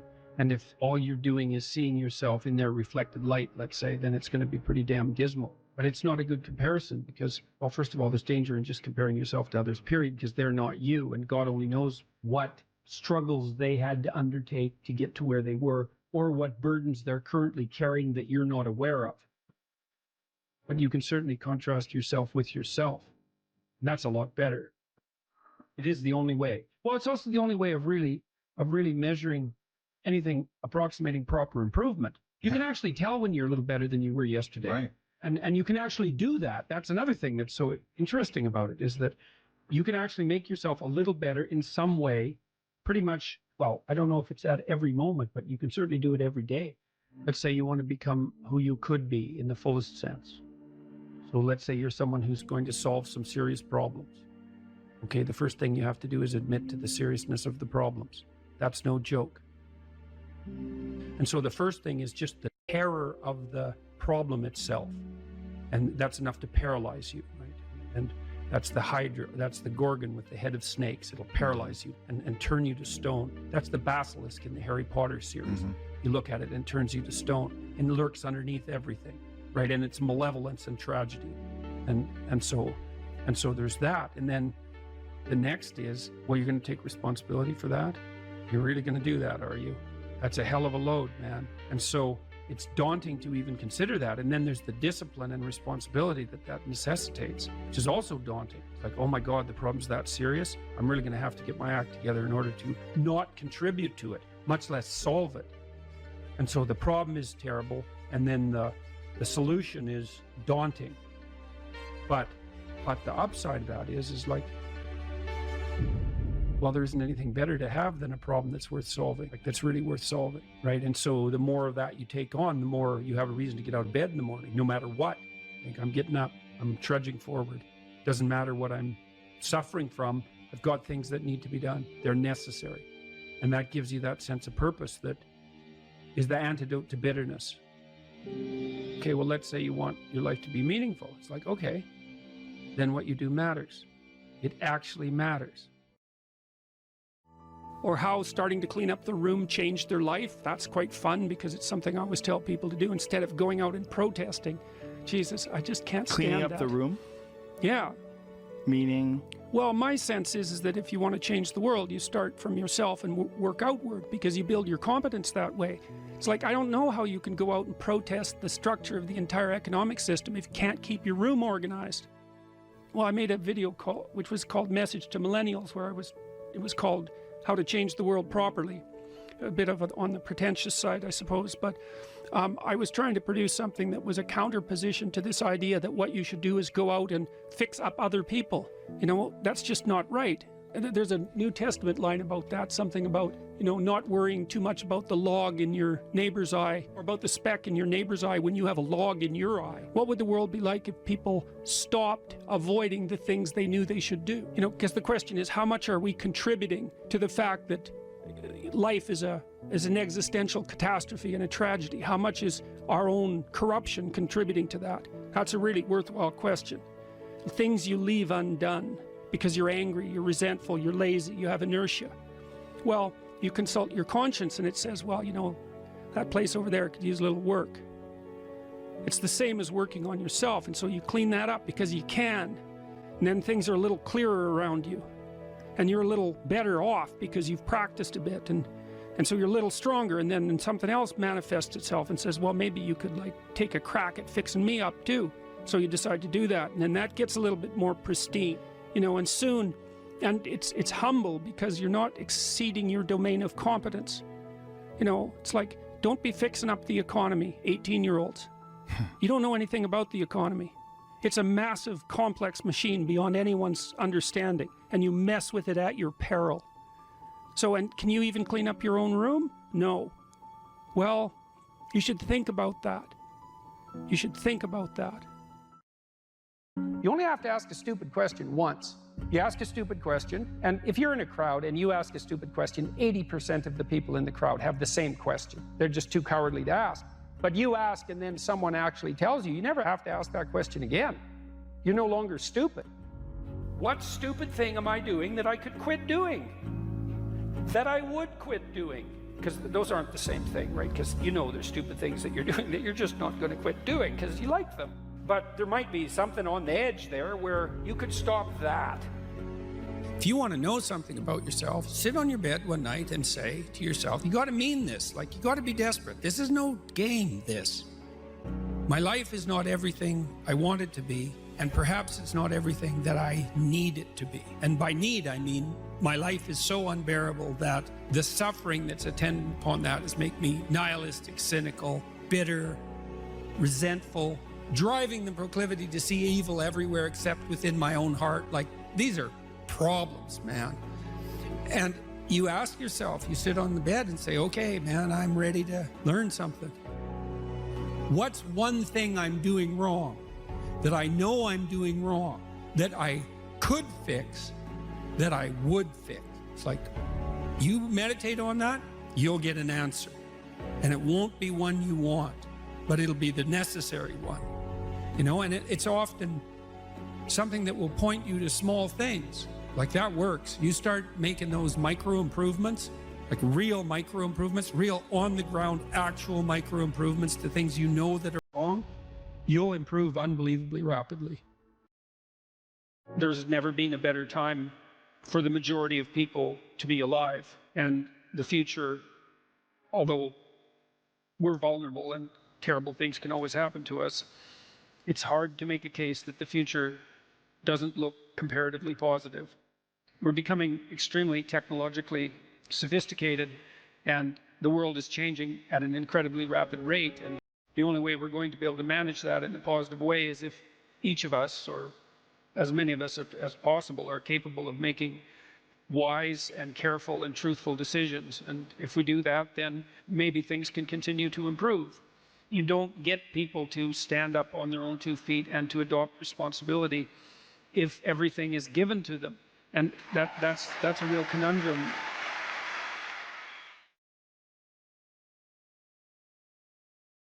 Well, so you're moving from point A to point B in your little circumscribed world. You've made everything invisible. And as long as that works, then your theory's good enough. It's accurate enough. It's true enough. You're in your little paradise.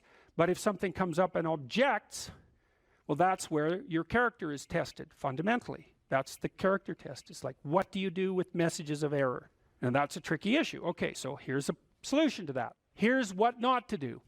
I am a bad person. I got to see I'm a bad person. I might as well just go jump off the bridge. It's like, no, that's not good, because what that means is that every time you try to learn something, you're going to make a mistake, because what do you know? So you're going to make mistakes. And if the rule is every time you make a mistake, you're going to go jump off the bridge, then that's not a useful problem-solving strategy.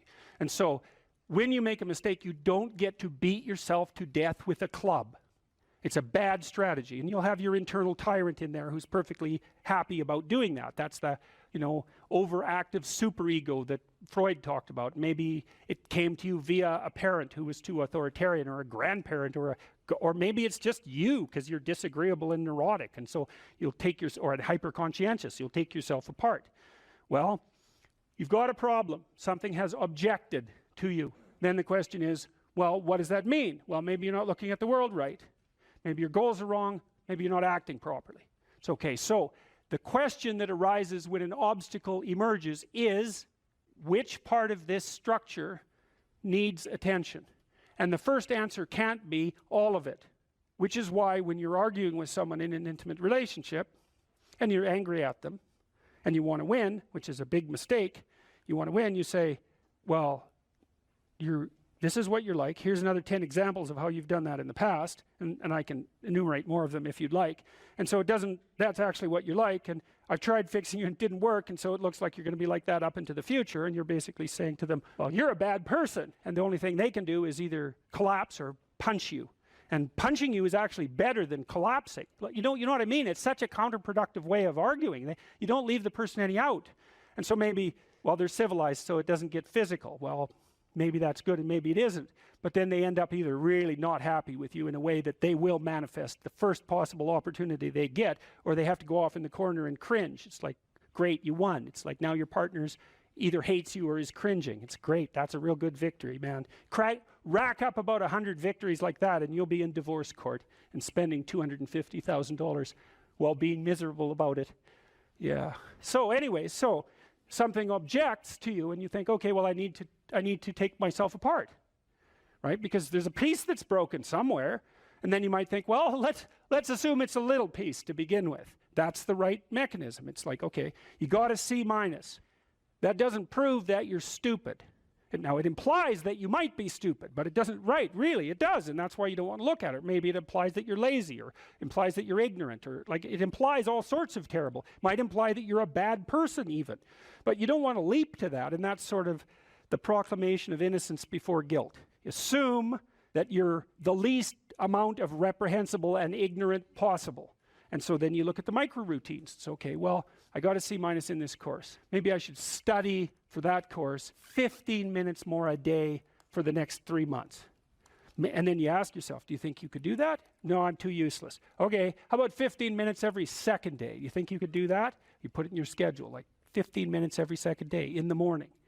And that's, well, you think, well, what's wrong with me? Well, I'm not very good at managing my study schedule. That's not quite down here at the behavioral level, but it's pretty close, because what you can take an action. You can open up your schedule and you can say, well, I'll mark 15 minutes aside.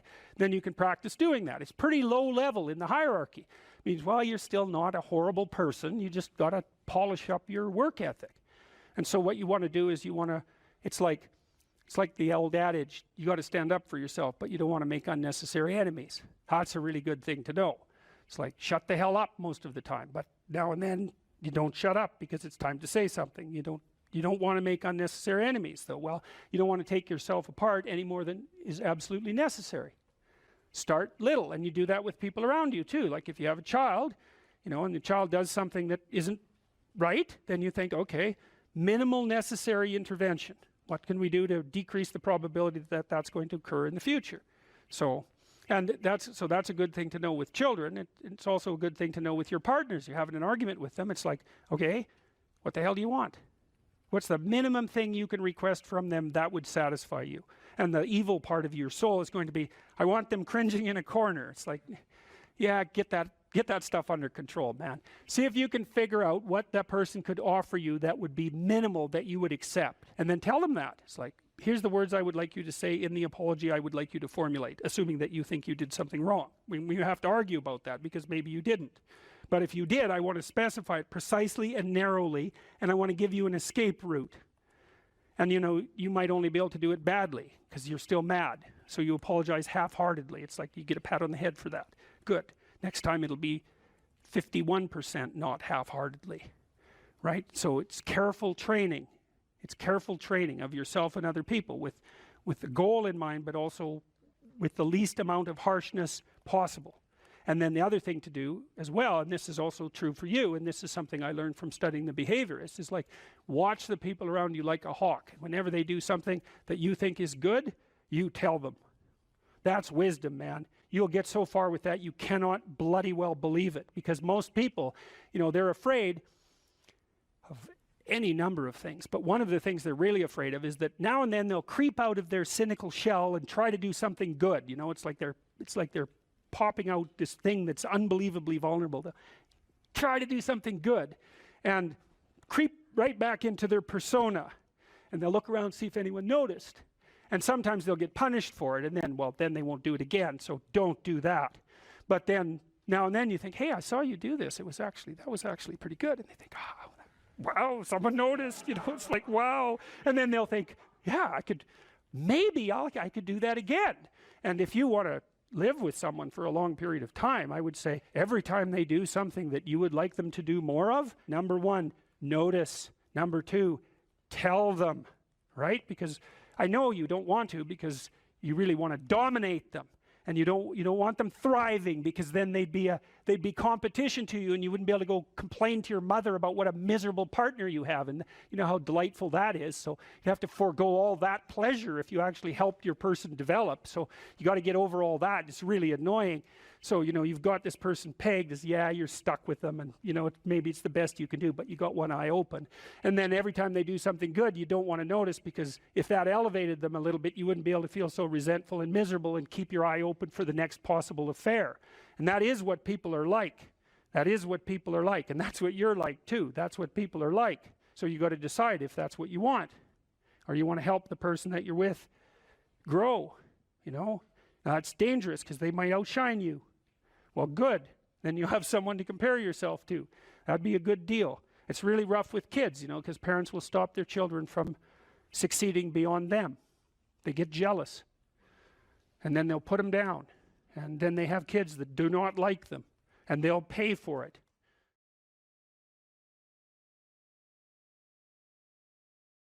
There's this old story in King Arthur where the knights go off to look for the Holy Grail, which is either the cup that Christ drank out of at the Last Supper, or the cup into which the blood that gushed from his side was poured when he was crucified. The stories vary, but it's basically a holy object, like the phoenix in some sense, that's a representation of transformation.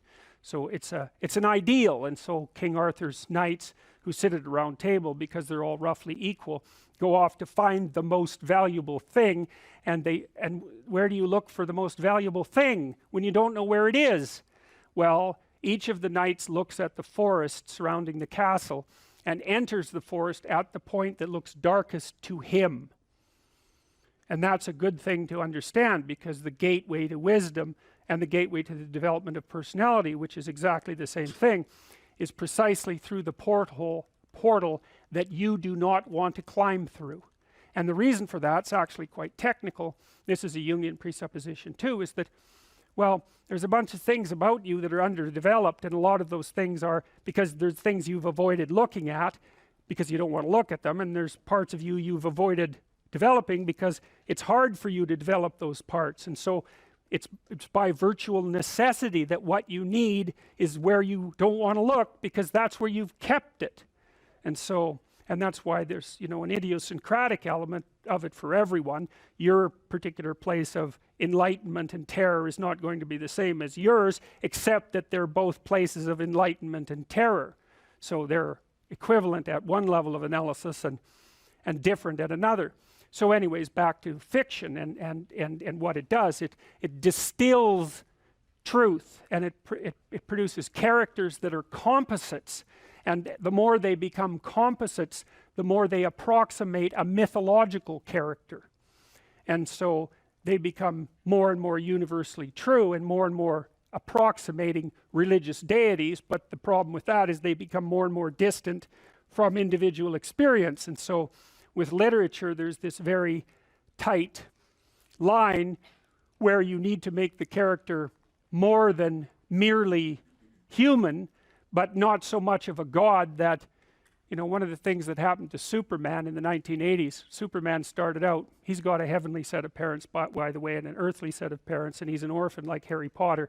Very common theme is that when Superman first emerged, he could only jump over buildings, you know, and maybe he could stop a locomotive. But by the time the 1980s rolled around, like, he could juggle planets and, you know, swallow hydrogen bombs, and, you know, he could do anything. Well, people stopped buying the Superman comics because how interesting is that? It's like something horrible happens and Superman deals with it.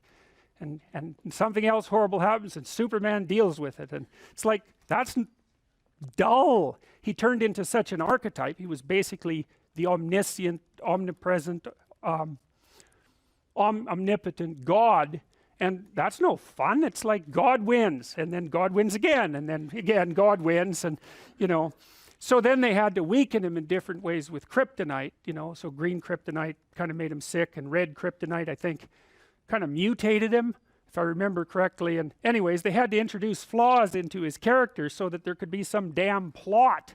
And that's something to think about, you know. There's a deep existential lesson in that your being is limited and flawed and fragile. You're like the genie, which is genius in the little tiny lamp, you know, this immense potential, but constrained in this tiny little living space, as Robin Williams said when he played the genie in Aladdin. But the fact that you have limitations means that the plot of your life is the overcoming of those limitations, and that if you didn't have limitations, well, there wouldn't be a plot, and maybe there would be no life. And so that's part of the reason why perhaps you have to accept the fact that you're flawed and insufficient, and live with it and consider it a precondition for being. It's at least a reasonable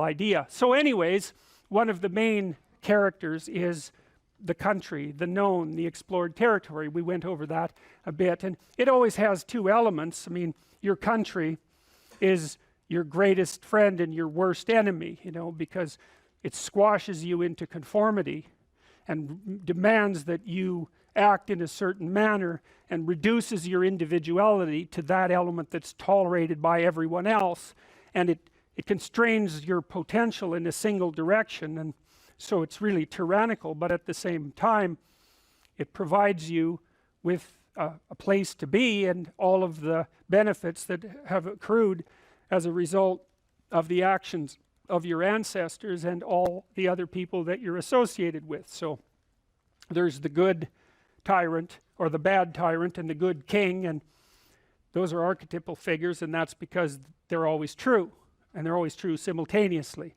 you know, which is partly why I object to the notion of the patriarchy, because it's a it's the what do you call that? It's the apprehension of a mythological trope, which is that of the evil tyrant, without any appreciation for the fact that the archetype actually has two parts, and the other part is the wise king. And, you know, you can tell an evil tyrant story about culture, no problem, but it's one-sided, and that's very dangerous, because you don't want to forget all the good things that you have while you're criticizing all the ways that things are in error. That's a lack of gratitude, and it's a lack of wisdom, and it's founded in resentment, and it's very dangerous, both personally and socially. I told you that Captain Hook is a tyrant because he's got this crocodile chasing him, and the crocodile has a clock in its stomach, and that's death. It's like, obviously, right? Tick, tick, tick, tick. And it's a crocodile, and it's under the water, and it's already got a taste of him, so he's being chased around by death, and that makes him terrified and resentful and cruel and bitter, and so he's a tyrant. And he wants to wreak havoc everywhere. And then Peter Pan, of course, looks at Captain Hook and thinks, why the hell should I grow up and to be a tyrant and sacrifice all the potential of childhood? And the answer to that is, the potential sacrifices itself if you don't utilize it as you mature, and you just end up a 40-year-old lost boy, which is a horrifying thing to behold. It's almost as if you're the corpse of a child, the living corpse of a child, because who the hell wants a 6-year-old, 40-year-old? You're a little on the stale side by that point, and not the world's happiest individual. So, you know, your potential is going to disappear because you age anyways, and so you might as well shape that potential in a particular direction and at least become something, no matter how limited, rather than nothing. So, you know, Peter Pan, that's a great story. It's a great mythological story. So, well, so let's talk about tyrants. Well, not only are they mythological figures, but they exist, and they tend to be deified. I mean, Stalin was, for all intents and purposes, God the Father in Soviet Russia, although he was pretty much only the worst elements of Old Testament God, who was, you know, constantly smiting people and wiping out populations and doing all sorts of things that seemed to be quite nasty. But nonetheless, you know, people worshipped him in many ways, and he's a representation of just exactly what goes wrong when things really go wrong, when people stop paying attention and when they all lie. Because one of the things that characterized the communist state was that no one ever got to say anything they actually believed, ever. And that was partly because 1 out of 3 people was an informer, which meant if you had a family of 6 people, 2 of them were informing on the government about you, and that included your own children. And if you were an informer, you were often amply rewarded by the state, so that if you lived in an overcrowded apartment building with 3 families in the same flat, and you informed on, you know, the woman down the hall that you didn't like, she got shipped off to the old concentration camp, and you got her apartment. And so that was a lovely society, and it only killed about 30 million people between 1919 and 1959. So that's what happens when the archetypal structure gets tilted badly, when people forget that they have a responsibility to fulfill as citizens, as awake citizens who are capable of stating the truth, and the archetype shifts, so there's nothing left of the great father except the tyrant. And let's not have that happen. I mean, the one on the right is really interesting, because consciously or unconsciously, you know, there's Stalin surrounded by what is, for all intents and purposes, fire. You know, he looks like Maleficent in Sleeping Beauty when she shows up at Aurora's christening. You know, she puts her arms up in the air and green fire surrounds her. It's like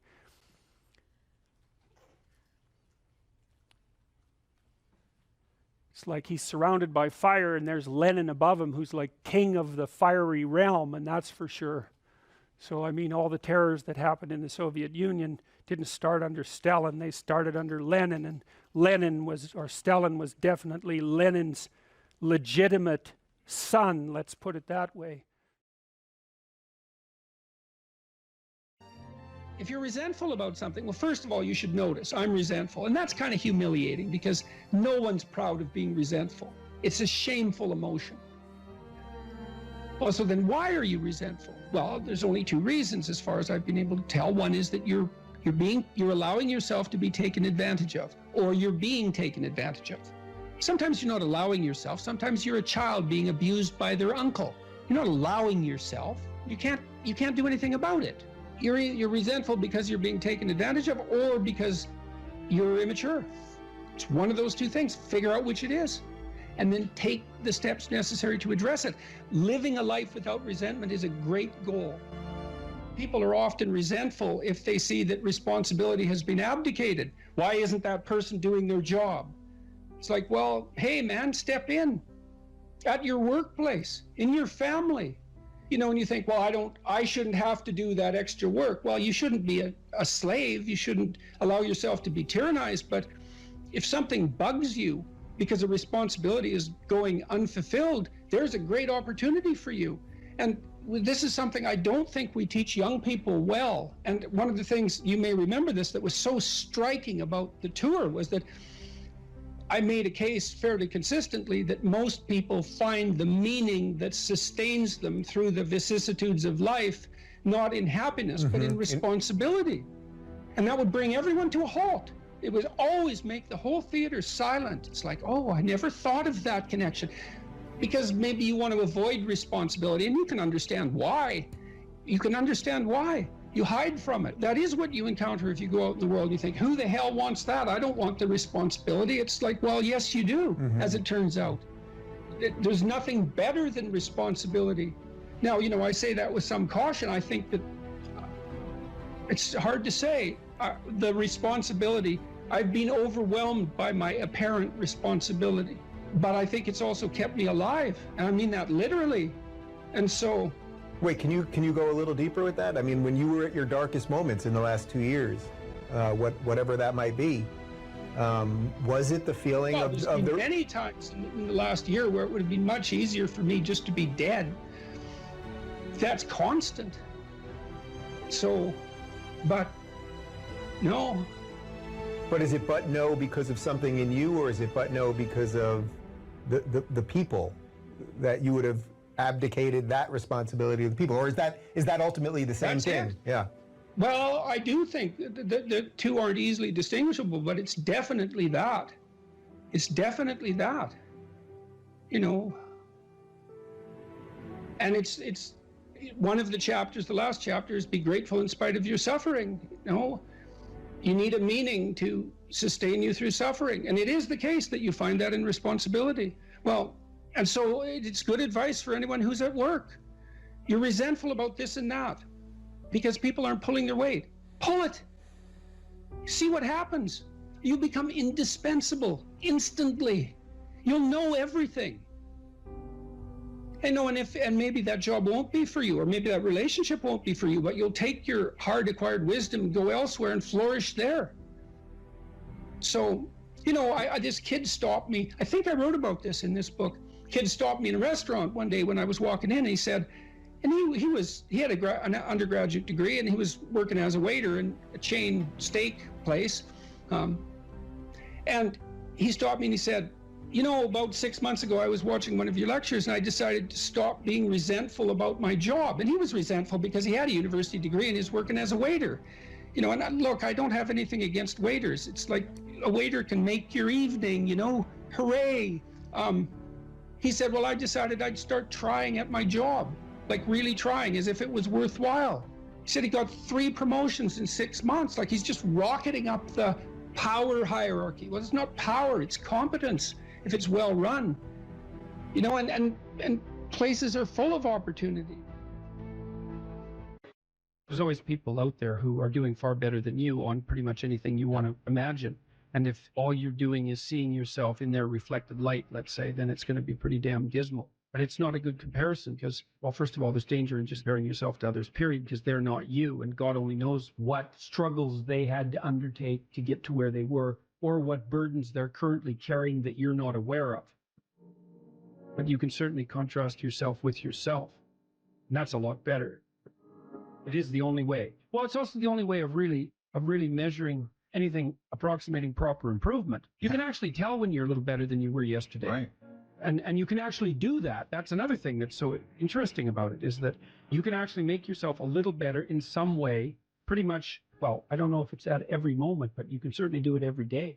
Let's say you want to become who you could be in the fullest sense. So let's say you're someone who's going to solve some serious problems. Okay, the first thing you have to do is admit to the seriousness of the problems. That's no joke. And so the first thing is just the terror of the problem itself. And that's enough to paralyze me. And that's the Hydra, that's the Gorgon with the head of snakes. It'll paralyze and turn you to stone. That's the basilisk in the Harry Potter series. You look at it and it turns you to stone and lurks underneath everything, right? And it's malevolence and tragedy. And so there's that. And then the next is, well, you're going to take responsibility for that? You're really going to do that, are you? That's a hell of a load, man. And so it's daunting to even consider that. And then there's the discipline and responsibility that necessitates, which is also daunting. It's like, oh my God, the problem's that serious. I'm really going to have to get my act together in order to not contribute to it, much less solve it. And so the problem is terrible. And then the solution is daunting. But the upside of that is like, well, there isn't anything better to have than a problem that's worth solving, like that's really worth solving. Right. And so the more of that you take on, the more you have a reason to get out of bed in the morning, no matter what. Like, I'm getting up, I'm trudging forward. Doesn't matter what I'm suffering from. I've got things that need to be done. They're necessary. And that gives you that sense of purpose that is the antidote to bitterness. Okay, well, let's say you want your life to be meaningful. It's like, okay, then what you do matters. It actually matters.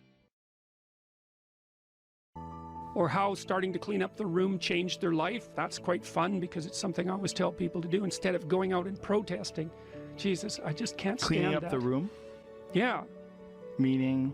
Well, my sense is that if you want to change the world, you start from yourself and work outward because you build your competence that way. It's like, I don't know how you can go out and protest the structure of the entire economic system if you can't keep your room organized.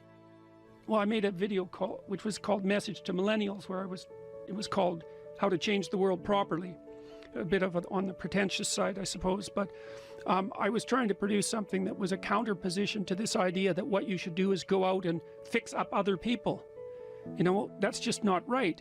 And there's a New Testament line about that, something about, you know, not worrying too much about the log in your neighbor's eye, or about the speck in your neighbor's eye when you have a log in your eye. What would the world be like if people stopped avoiding the things they knew they should do? You know, because the question is, how much are we contributing to the fact that life is an existential catastrophe and a tragedy? How much is our own corruption contributing to that? That's a really worthwhile question. The things you leave undone because you're angry, you're resentful, you're lazy, you have inertia. Well, you consult your conscience and it says, well, you know, that place over there could use a little work. It's the same as working on yourself, and so you clean that up because you can. And then things are a little clearer around you. And you're a little better off because you've practiced a bit. And so you're a little stronger, and then something else manifests itself and says, well, maybe you could like take a crack at fixing me up too. So you decide to do that. And then that gets a little bit more pristine, you know, and soon, and it's humble because you're not exceeding your domain of competence. You know, it's like, don't be fixing up the economy, 18-year-olds. You don't know anything about the economy. It's a massive, complex machine beyond anyone's understanding, and you mess with it at your peril. So, and can you even clean up your own room? No. Well, you should think about that. You should think about that. Is there room for jealousy and insecurity in a relationship? Is there a healthy amount of jealousy that people should have in a relationship? Or does jealousy and insecurity only cause more suffering and pain in a relationship? Well, I think there's a reasonable amount of proprietary interest, let's say. I mean, in a classic monogamous relationship, a marriage, there's sexual fidelity as a crucial element of that. And maybe you'll make an arrangement that differs from that, but it's not easy to chart uncharted territory like that. I mean, if you want to have an adventure like that with a partner, a monogamous adventure that also includes sexual exploration, well, maybe you can pull it off, but I doubt it. It's really complicated. Yeah. Let's say you're not having sexual exploration with other people and you're telling each other the truth and you're being honest. Is there room to be jealous or insecure in that relationship? Or does jealousy typically cause more harm than it does, you know, spice and good, I guess? I think jealousy probably causes more trouble than good, but that doesn't mean that there's something wrong with the proprietary interest. Should you care if your partner pays undue attention to someone of the opposite sex they find attractive? Well, probably you should care. You might even say something about it. They might even be happy about that, right? Because it indicates that you noticed and that it matters to you. Now, I think it shades into jealousy when it's harmless interactions. It's interactions that would be regarded as harmless by a third-party observer, let's say. I know that's a very difficult line to draw, that are being magnified as a consequence of insecurity on the part of the observer. Or there's envy, where your partner is attracting attention, status, success, any of those things, and you're jealous of that. That's not helpful. You should be pleased. The optimal situation is for you to be pleased when your partner is successful. I don't think competitive couples, I don't think competition between people who are in a monogamous relationship is useful, particularly. It's not zero-sum competition. Yeah. I mean, you can compete in a game-like sense. Right. Fun, like, fun, playful competition, but not. Yeah, but not existential competition. You're on the same team. That's the point. Right. You know, and if one of you is feeling left behind for one reason or another, it's time to throw that out on the table and say, look, I'm playing second fiddle here far too often. What can we do about that? Well, it looks like you need it. And like, I've got an adventure. It looks like you need one too. Well, how can we rearrange the situation so I have my adventure? And then it's up to that person too to figure out what obstacles they might be putting up in their own pathway, right? That's stopping them. And then they have, you know, they're angry at you for getting in the way, but it's actually a consequence of them using you as a convenient excuse for not doing something difficult. Those things all have to be sorted through. It's very hard. Yeah. Like, these conversations are extremely difficult. It's no wonder people avoid them. I also think people are not taught to negotiate. Oh man. At all. And that's a real shame. First of all, you figure out what you want. This is what I want. Then you tell the person, then you strategize with them so that you can get what you want and they can get what they want, and you both know what that is, and away you go together. And that usually comes out, it's usually obscured and hidden and comes out awkwardly and difficulty and with difficulty if it comes out at all. And people fool themselves into thinking that it's okay what they're doing. I'm sacrificing myself for the children, and that's okay. I'm sacrificing myself for my husband's career, and that's okay.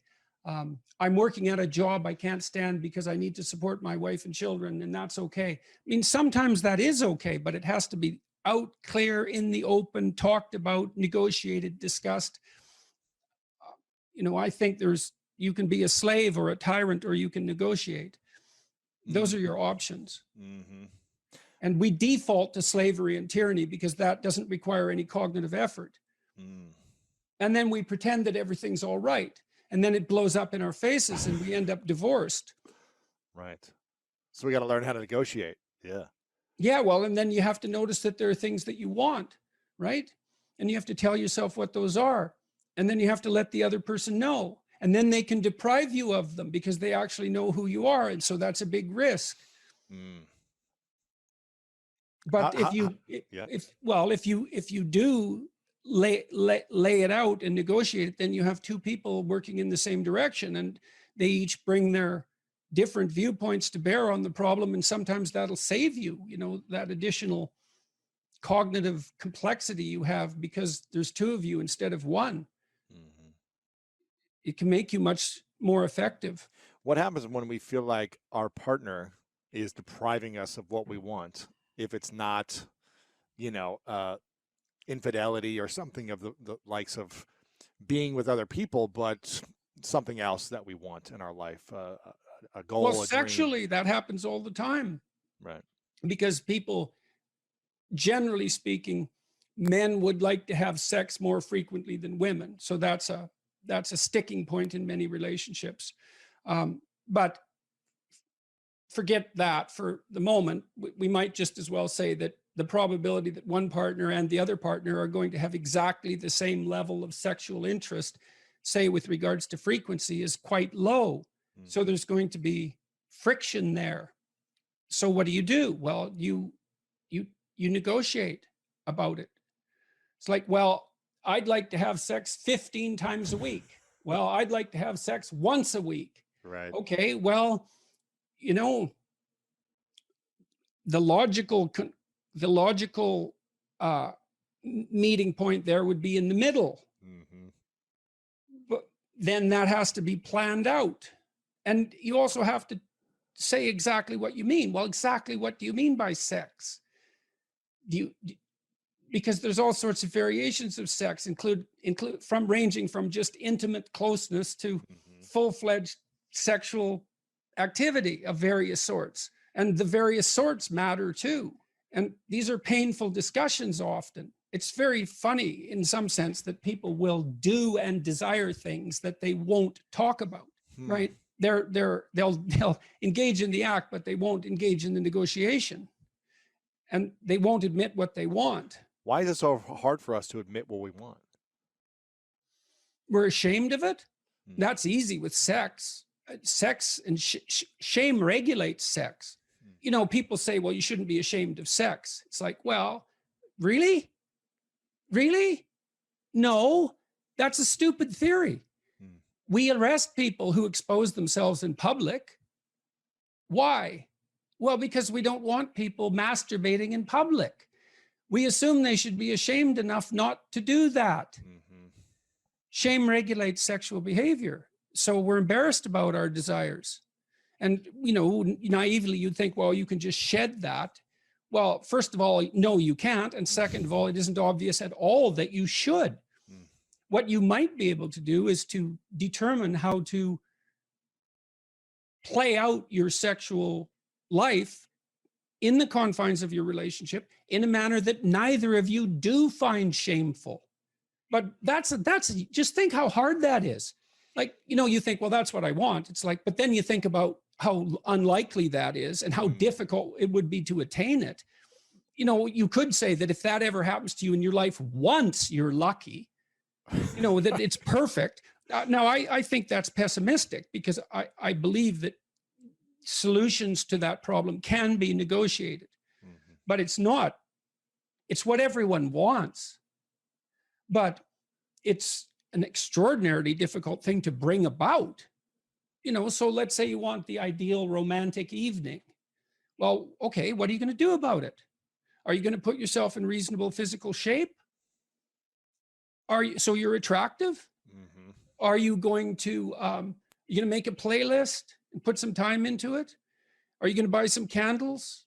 Are you going to buy something nice to wear? Are you going to wear it? Are you going to dare to wear it? That might be true for you and for your partner.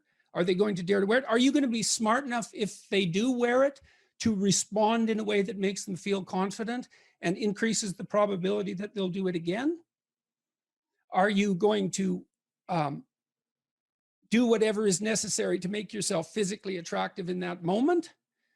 Are you going to have the kids put away? Have you got the day-to-day aggravations with each other that are dragging you down and making you resentful under control so that you actually do want to give your partner some pleasure? Like, these things are very hard, but they're not impossible. And they're worth it. But it's not surprising that people don't do it. And then the next, well, then there's the shame part too, as well. Okay, just exactly what is permissible or desirable, and when are your kinks counterproductive? Exactly. You know, we certainly can't have that discussion as a culture. You know, on the one hand, we think, we're so split on this. On the one hand, we think any sexual misbehavior should be subject to the harshest of punishments, and everything goes and is acceptable. It's like, well, good luck having both of those ideas. Right. And it's so interesting to me to watch this. You know, there's just outrage, constant outrage about sexual misbehavior. And fair enough. Like, that doesn't surprise me. When you mean sexual misbehavior, you mean someone cheating or someone having an affair, or what sexual misbehavior? Yes, or unwanted sexual attention or sexual harassment. And I'm not saying these things don't happen or that they're not nefarious and and uh, and and awful. Obviously, they are. It's no wonder that happens. But at the same time, we also are obsessed with the notion that any sexual interest of any sort whatsoever, with the possible exception of sexual interest in children, is absolutely laudable. Well, sorry, you can't have both of those things. Right. Right. So, and because we want both of them, insist upon both of them, then we can't even have a discussion. We can't have a discussion about pornography. It doesn't look to me like pornography is really a very good idea. I don't think it's helping anyone. Now, you know, there might be codicils to that, freedom of expression, some potential educational utility, the pleasure that's a consequence of sexual utilization of pornographic material. But I would still say, seeing all that it's not a net social good. It doesn't do the people who produce it or who consume it any good. And I don't believe that anyone feels like a better human being after utilizing pornography for sexual gratification. Now, you might say, well, that's because they've been shamed about sex since they're born. And, you know, and that's a consequence of our crooked culture. And, you know, in a utopian world, we wouldn't have that shame. And yeah, no, it's way more complicated than that. And I read something in one of the YouTube comments in my video the other day. I was talking to Abigail Schreier about the apparent fact that today's teenagers are having much less sex. One person commented that there's the shame that men feel when sex is a spectator sport rather than a participatory act. And then you think, well, you know, the mere fact that you're watching two other people, one of whom isn't you, having sex instead of having sex, really implies something either about it implies something about your desirability. It's pretty hard to shake that, isn't it? Or your courage. Why is it that you're sitting there alone at night with your laptop on your lap? What the hell's wrong with you? Well, nothing. It's just we should dispense with sexual shame. It's like, no, probably not. That's probably not the answer.